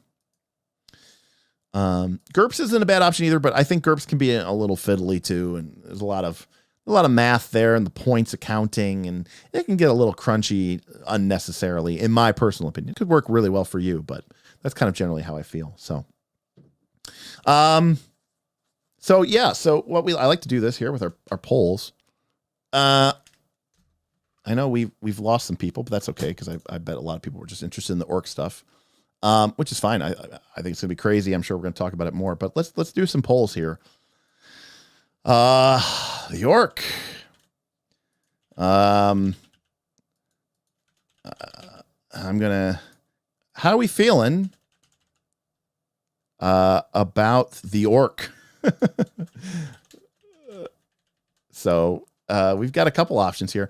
I myself, I'm still digesting this news. I'm trying to figure out what that's going to mean obviously for me and my channel, but obviously I think even more so than my channel. For me as a gamer, what is it going to mean for me? What's it going to mean for conventions that I go to, right? Gaming and this is my life. So it's a big adjustment. And I mean, D&D has sort of become the king, and through a variety of means, it looks like the king is about to lose the throne. So, there's some consequences here. The environment that we are in, the ground is shifting, beneath our feet. Frostjack says, hey, 150 is still better, Frostjack, than we've ever done before. So, it's fine. I clicked excited as a substitute for cautiously optimistic. Josh, do you have a link to the 13th Age 10-episode game you hosted? I want to watch it, and I'm going to get the bundle. Joshua, no, I'm sorry. That was a home game that we actually ran before I had this channel. So it is not, unfortunately, something that is on... that it is lost to the ether of the gaming world, unfortunately. I am sorry to say. I don't know that there's a lot of 13 Age games out there, but I got to tell you, Joshua, I've done that campaign model twice with two separate groups. I did it with a 3-player group, and I did it with a 4-player group. Both were amazing. They were so fun. They were so spontaneous. It was so much fun, and the game rules are so robust, while still providing a lot of that same fun of the D20 engine, and skipping over some of the parts that I don't like, quite frankly, some of the more boring or obtuse parts that can really bog the game down. I thought it was fantastic. Let's see. All right, what do we got here? We got 44 votes. We have 152 people, so that's fairly close to representational. This is probably like plus or minus 5% in terms of significance. So what do we got? 74% of you said that you are excited, with 2% only saying that they are afraid. Okay, that's cool. 14% say that they are unsure, and 8% say that they don't care. Yeah, I think I'm in between excited and unsure. And hey, Jahan Man, welcome to the Adventurer. Happy to have you. There we go. Yes, very, very, very strong. Well done. Well done. Welcome to the adventurer. And I should also, I'm sure I should have been plugging this the whole time, but this is what Knights Last Call is all about. I don't do short content. I don't do little bitty clips. I don't do clickbait. I don't do stuff to just try to grab onto the latest trends. This YouTube thing is my hobby. It's not my day job, and I'm not really trying to make it into one that is my day job. I like to talk about role-playing games with passionate people who also care about role-playing games. And that is why I formed the Knights of Last Call Patreon. The Knights of Last Call Patreon, there's a link below, or you can go to patreon.com/Knights of Last Call.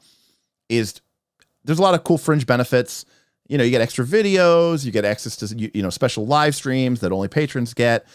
But, there's, when we release PDFs of our homebrew ideas or our e-zine, which is called Battle Cry. If you're a high enough tier, you get that. There's a lot of cool benefits. Some of our heroes get to come on stream with us sometimes and jam with us or play games with us. It's a lot of fun. But the heart of it is our Discord. And I am on my Discord a lot. I'm on there all day. I interact with my people all the time. But the key is we want people who are interested in the hobby, who want to learn, who want to grow, who are curious about these games, who want to experience new ways of enjoying their favorite hobby. It is not an echo chamber. It is a place where we go to disagree. A lot of my patrons do not agree with me, and I love it. I learn from them. They learn from me. It is a cycle of us embracing this hobby. It is not a place to go to if you just want to hear the same things over and over again. Ryan, take care. Enjoy dinner. I'm going to get myself some dinner as soon as this is over. Appreciate you being here. Appreciate everything that you do for the channel. Thank you so much. Take care, Ryan. Ryan's a good guy. I really don't like how many publishers are going full scorched earth with their OGL stuff. I will never be able to afford purchasing it again before it's gone forever, and I'll never be able to find it again. I agree with you, actually, Marco, in complete principle. Because, I get where they're upset and maybe they feel slighted, but just going full scorched earth with their OGL stuff isn't great for the consumer either. And if they do just sell out completely and they never sell it again, that sucks for people who weren't able to buy it right before they had their fire sale and got rid of it. So I think that's a little bit short-sighted. I liked Paizo's approach in their letter, which we talked about at the beginning of the stream, where they said, number one, these pipelines take a long time. The next couple of products are going to have the 1.0 license in them, and that's just the reality of the situation. But look, we're not burning our collection to the ground. We're not selling off everything in our inventory. We're going to keep publishing books, and that's okay. And our newer books going forward, we're not going to include the license because we don't think we even need it. But that being said, as William Brandis just said, if there are OGL books and you do want them for your collection, especially in hardback, now might be the time to pick them up because there may not be reprints. And what can I tell you? Jonathan, starting a PF2E game with some friends in person. Nice. Awesome. In the next couple of weeks. I've been DMing 5e since 2019. What is something that a new Pathfinder 2nd Edition GM should know when switching? Is it similar enough to not to worry? The only thing I will tell you, Jonathan, is that the action economy works different, right? Because it's not flat math. So higher level monsters are very dangerous in Pathfinder 2nd Edition. Just a monster just 2 or 3 levels higher than the party is going to be a hell of a challenge. And monsters that are a couple levels lower than the party can almost be ignored. So if you're used to 5th edition where you can kind of throw anything at the party and it'll work, be careful of that. The monsters can, get really powerful really quickly. And you do need to be careful of that. In fact, most TPKs I think come because a GM or even the adventure module that you're running used too high of a level of a monster. And if you do see an adventure that it uses a high level monster, I might try to tone it down a little bit if they're brand new, because it can be a little tough. So I think that's the big, I mean, there's a lot of points, Jonathan, too many to go into right now, but I think that is something that I've seen and heard many, many times about Pathfinder 2nd Edition, especially coming from 5th Edition, where the CR numbers were kind of all over the place. And because of the flat math, you might be able to take on a monster that's several levels higher than you because its AC wasn't that high. You could still totally just hit it. It had a lot more hit points, sure, but it wasn't that much more powerful. But in Pathfinder 2nd Edition, because of the way the crit rules work with the 10 over and the fact that you get to add your level to all of your things, monster that's higher level than you will hit hard, hit often. The players will miss it a lot. It can cause a lot of damage.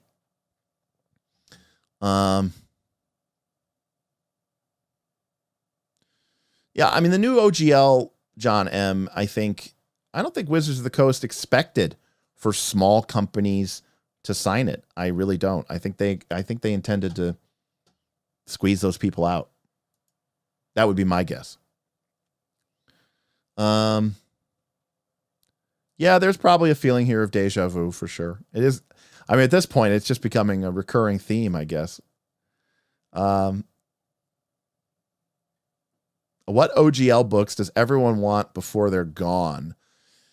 That's a great question. I got to figure that out myself. There's probably at least a couple of books I want to get. Yeah, the terms and conditions, John, were untenable for most publishers, let alone a small publisher. I mean, you could literally have to pay 25% on your gross income, and you didn't even make a profit. So you're already negative 25% in the hole. That's a great advice from William Brandis, by the way, about running Pathfinder 2. Do not run Fall of Plaguestone. Use the beginner box, and then do AV. Yeah, that's a great point of advice. By the way, William Brandis is Aaron Smith, who is part of the Knights of Last Call. You'll see him on our as Joran of Mendev in our Quest for the Frozen Flames AP. He's also the head architect of our Northern Reaches Pathfinder 2 mega campaign, where we have something like 75 or something active players and 35 or something 45 GMs. And he's the lead architect for that, and also one of my very best friends.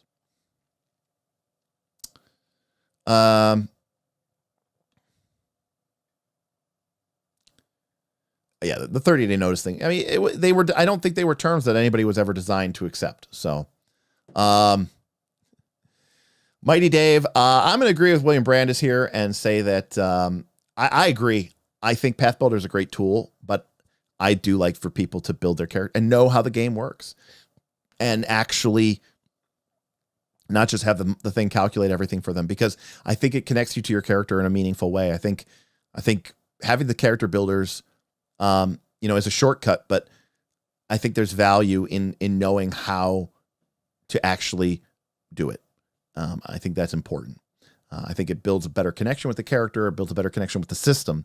And Pathfinder 2 is a game where if you are willing to dig into it a little bit, you're going to find out some stuff. I mean, for people in Knights of Last Call, a lot of this stuff is taken for granted, but we've delved pretty deep into the system at this point. We kind of know its ins and outs, but for a lot of people, it can be a challenging system and a rewarding system if you're willing to do the work. And that's all I ask for any game that you're going to play. Don't be afraid as a GM or as a player, but I assume most of you are GMs, to ask everybody at the table to put in the time, to put in the effort, right? Because when something is important, this is me quoting, it's me quoting Scotty, quoting Kirk, back to Kirk at the beginning of Star Trek Generations, which is the first Next Generation movie. When something's important, you make the time. If something's important, you're going to put time into it. But the corollary, the inverse of that, is also true. Things that you don't put a lot of effort into, things that you just skate over, things that you take the shortcut on, you tend to not to care about. You're not invested because you didn't invest time. If you put a lot of time and effort into learning a game, learning a system, learning your PC, looking up in the book, doing the math, you are going to be invested in that character more than someone who just spent 5 minutes on some website and clicked some radio buttons and some, drop down lists, and you don't have any connection to that. So I really do think that is an important step in sort of not just becoming better at the game from a systems mastery standpoint, but really being a active, conscientious, and participative player. I think it is. I think it is so important.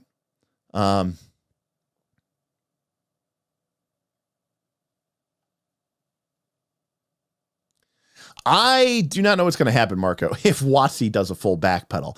I don't know if the die is cast and we're moving forward. I mean, Paizo seems to indicate, regardless of WotC does, they have basically said, this is insanity. We're a big company. Why are we still operating on the license in behalf of some other company who is our competitor? We should have done this a long time ago, but now is the time to do it because we have a lot of goodwill in the community to do so. And yes, as a business strategy to build your business on a potentially questionable license, it's a smart move to get off of it no matter what. So, yeah, John, absolutely. That's a great quote. Hard work. It's hard work having good fun. Couldn't agree with you more, John.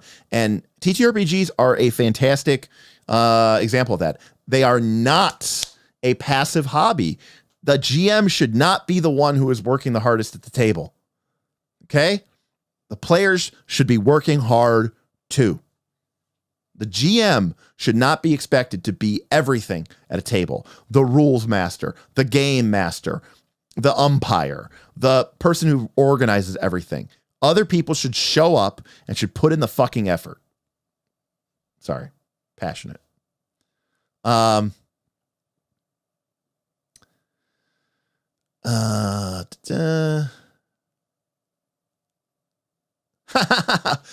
Frostjack. I apologize for that. Frostjack, you now have the tiniest sliver of knowing what it is like to be me, because I know all those games and I know 500 more, and there's like 20 or at least 10 that I really want to play right now. But which one do I play? I can't play them all. It's tough. It's very tough.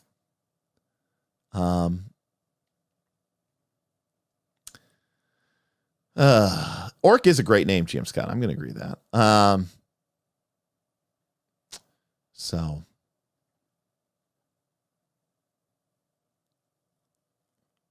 I'm using 13th Age as a stepping stone to versus D. Interesting. I mean, the other thing is too is sometimes it's just a fun opportunity to just, get in there and have a lot of fun. Tipped $72 it's fantastic. Just for your content, not your email reply speed. Just kidding. Hey, thank you. Wow, that's incredibly generous. So that's Caverns and Cave Trolls, everybody. What I was alluding to earlier, that I know somebody who is working on a game design which is reminiscent of Tunnels and Trolls. And Caverns and Cave Trolls is just the individual.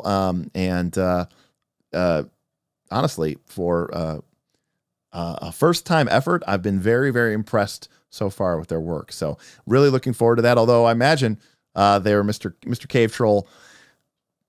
This announcement today is going to have you having to make a lot of decisions and questioning a lot of things as well. I mean, if you're a neophyte publisher, someone who's trying to get a book published, what a crazy thing to have to deal with and right now. But definitely thank you for finishing up our tip goal there, Captain the Cave Troll. Appreciate the donation, appreciate the tip. And although it wasn't for getting your thing out to you earlier, it doesn't help. It doesn't hurt. And you are, of course, our very, very righteously earned new hype boss. So thank you so much for that. Yeah. So that's it. That's 13th Age. That's Orc.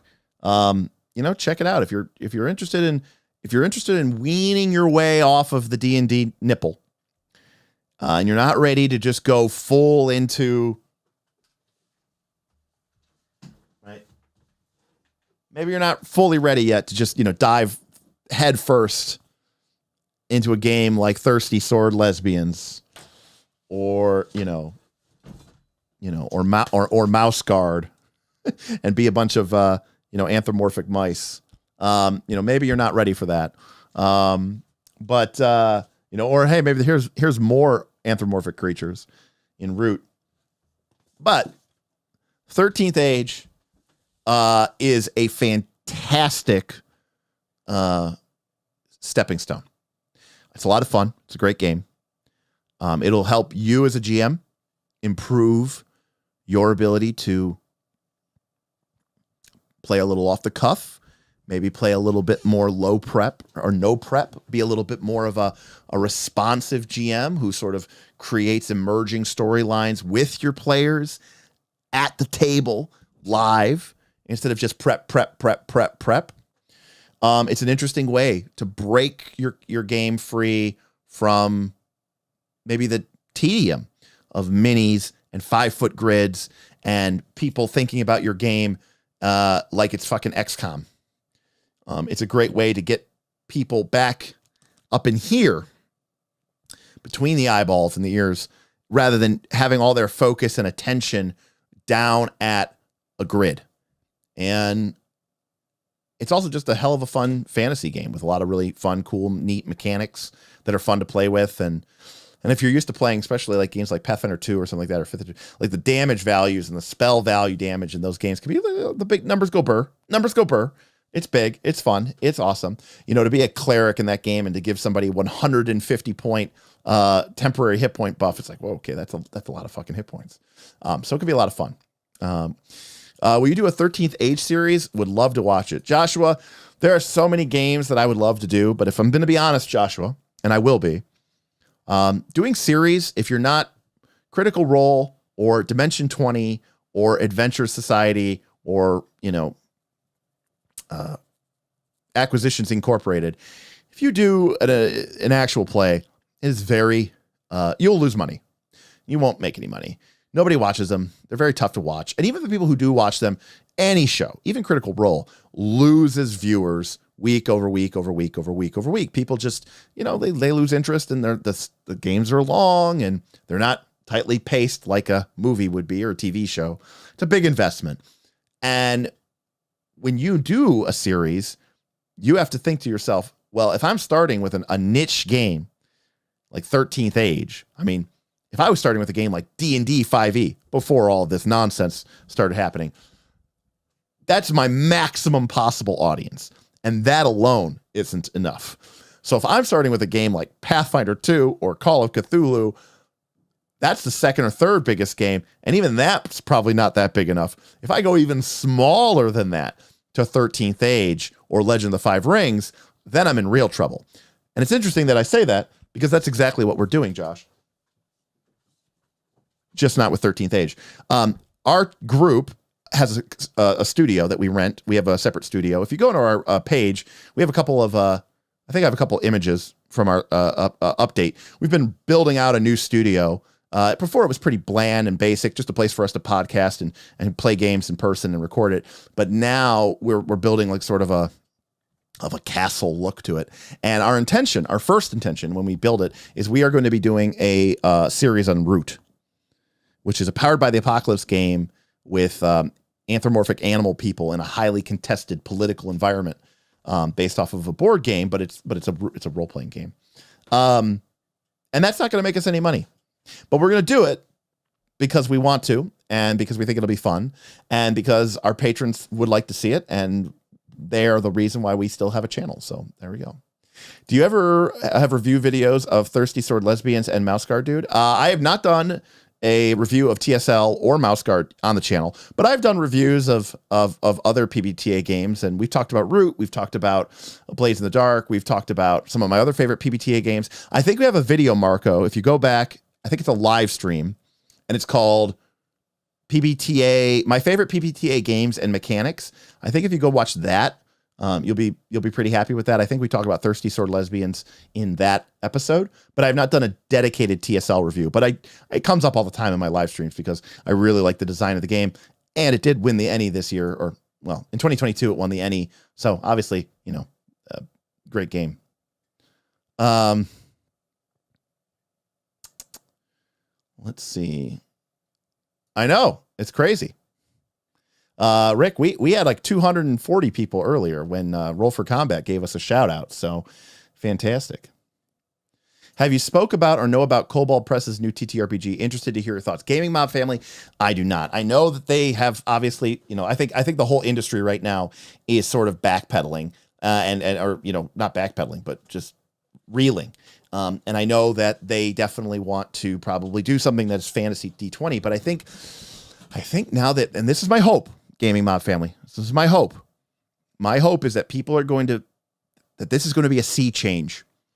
And that instead of going out and everybody going and making just a D&D heartbreaker, just a fantasy D20 clone, fantasy D20 clone, fantasy D20 clone, fantasy D20 clone, my hope is that people take risks. And my hope is that people feel empowered by this community, which is supporting them to go out and create new TTRPGs, new games, utilizing interesting and innovative mechanics, and allow the industry, allow the hobby, allow the art form of TTRPGs to grow and to develop.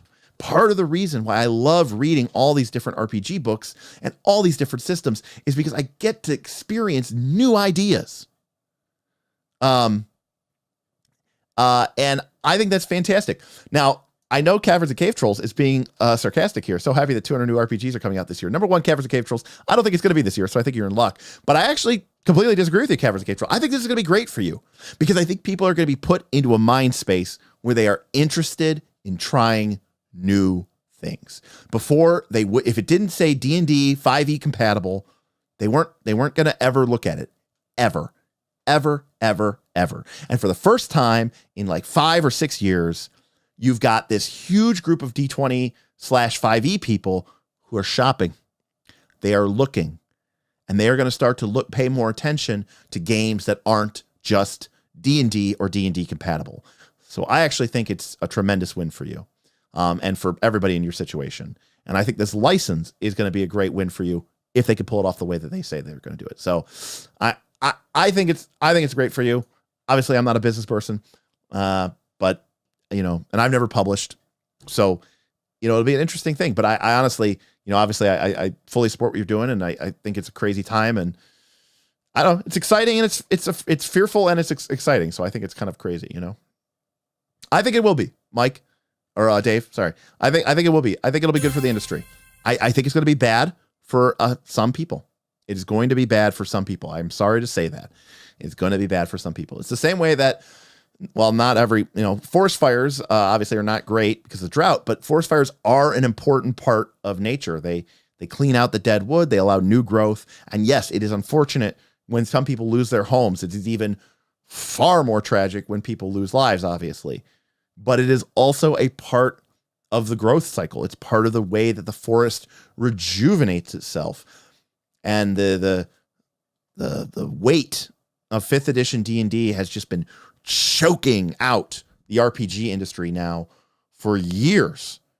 And all this money that is just going into this one system to rule them all, right? One system to bind them. And yes, obviously there were other games, and there were some games that did successes, but by and large, D&D was the game.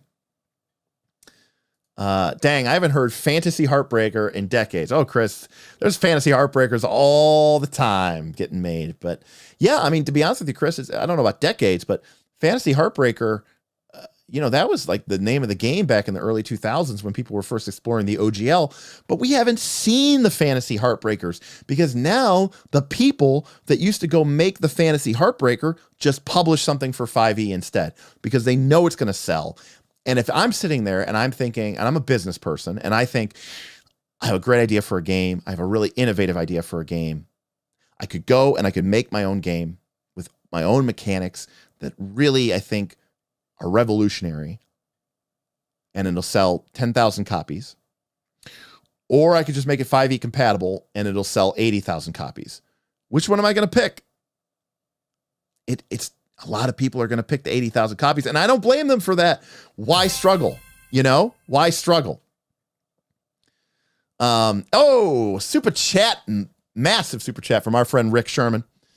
By the way, speaking of games, today we talked about 13th Age. Rick Sherman, a patron of Knights of the Last Call and a massive supporter of this channel, is going to give us an opportunity to take a look at some great alternatives like Traveler. If you're interested in harder sci-fi games, if you like The Expanse, or you like probably even like Mass Effect, or any of those real crunchy, what's that one show? One Small Step or something like that. Rick and I are going to be doing a stream later this month where we are going to be talking Traveler, and we're going to be giving away some Traveler books that Rick is going to provide. So it's a great opportunity to learn, and not just a new system, but a new genre. Maybe people, For All Mankind. Thank you. No, David got it right, GM Scott. That's what I was looking for.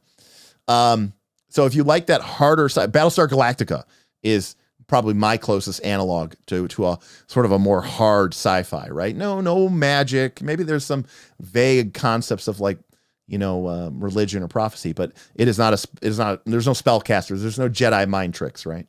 So that's Traveler. And we're going to be doing a stream, as Rick says, just as an opportunity to dig into it. So yeah, fantastic. I am definitely not a business person. That is totally true. Damien says, you're going to do a Sentinel comic stream soon first, right? Damien, I think I have to do a versus D one first, possibly. Got a lot more votes, Damien. I don't know what to tell you. People really want to see it. But I do want to do Sentinel comics because I do think that the comic superhero, I don't know. This is the biggest L of all time. Marvel superheroes are the biggest they've been in my entire life, right? Like, I was just reading an article that whenever, in the late 90s or whatever, Marvel offered to sell all of their characters to Sony for $30 million. The movie rights. And Sony said, we don't want any of your characters. They're garbage. We'll take Spider-Man for $7 million. John, if you don't think I have Marvel Saga, you are mistaken, my friend. The cards? Oh yeah, I have Marvel Saga. I was a big Saga fan, okay, John? I played Dragonlance Saga and, we never really played Marvel Saga, but I owned it. Anyways, I don't know how comic book, so that was late 90s, right? Whole Marvel Cinematic Universe worth $30 million, and Sony only wanted Spider-Man for $7 million.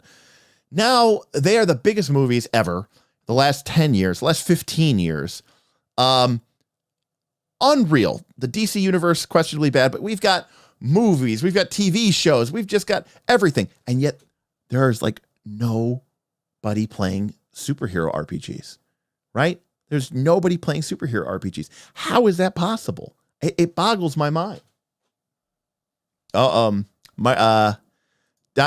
says, Dragonlance Saga is a game that I haven't thought about in years.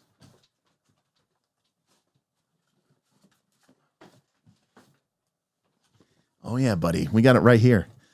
We got it ready to go. The Saga system. One of my favorite games of all time.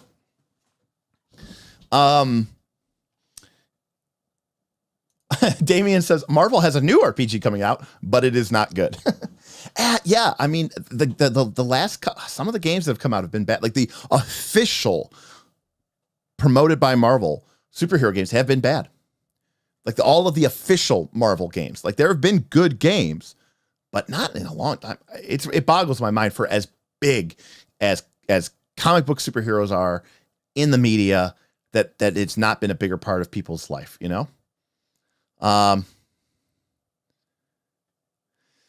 Anyways, Danar says, I love the magic. Of course, the magic system was incredible. Just total creativity and freedom. And you felt like a mage. It was awesome. Has Gygax role-playing mastery? Read it, make offer. I do have Gygax's role-playing mastery. Mutants and Masterminds was good. Yes, agreed.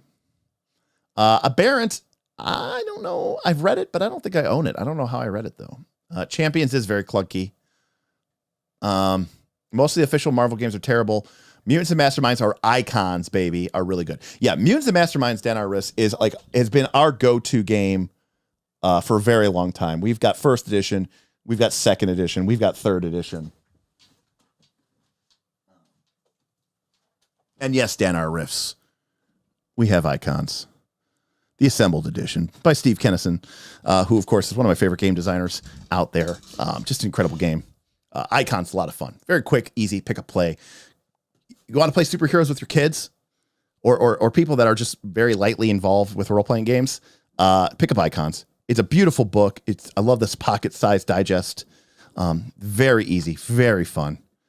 Just fantastic. Now, Damien is trying to sell me on Sentinel Comics, so I haven't looked at it yet. We're going to do a first look, but we haven't gotten there yet, so we'll see if it takes my spot. But this is currently my number 2 favorite superhero RPG. Number 1 is still Mutants and Masterminds, even if it is a little clunky at time. All right, everybody. Hey, I want to say, Marco says, Icons won't be affected by the OGL issue. We got OGL in the back. Honestly, this is one of those games that has this game doesn't even use D20s though. This is one of those games that was published under the OGL because for 20 years everything was printed with the OGL. I mean, this game came out in 2010, so this game's 13 years old. Everything just had the OGL in it because why wouldn't it? Denar, Icons is a lot like Face Rip. I agree with you. But I don't think just because it's got the OGL in it, we should be worried about it. So.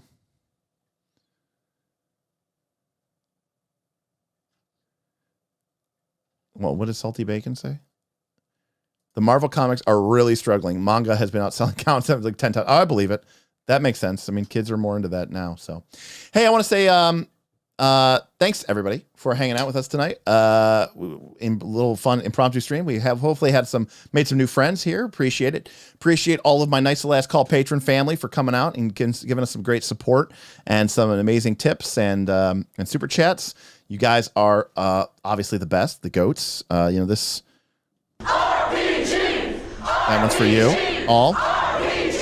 And thank you very much for hanging out. If it's your first time, remember to like, subscribe. We go live Tuesdays and Thursdays, 7 p.m. Eastern. That is our standard time. But sometimes we throw in a random there as well. We don't produce too much pre-recorded content these days. But when we do, it's always like an hour and a half long. So again, we're not good for the 15-minute videos. But there's other channels. If you want to get a quick fix, go watch some other channels. If you want something long, in-depth, and potentially rambling, we're the spot. And if you want to be involved in these conversations 24/7, and I mean 24/7, you're going to want to check us out, patreon.com/Knights of Last Call, link in the doobly-doo below. That is the heart of the Knights of Last Call experience. That is my community. And I don't say my community as in I own it. I say my community as in I am a part of it. And I very much view that as what this whole experience has been about. It's about being part of a community that treats role-playing games with respect, interest, intellectual curiosity, and respect. And that is what I want from people that I want to associate with. And it's an incredible community, and I cannot recommend it enough. If you are legitimately interested in delving in to the game. $20 super chat to finish us off.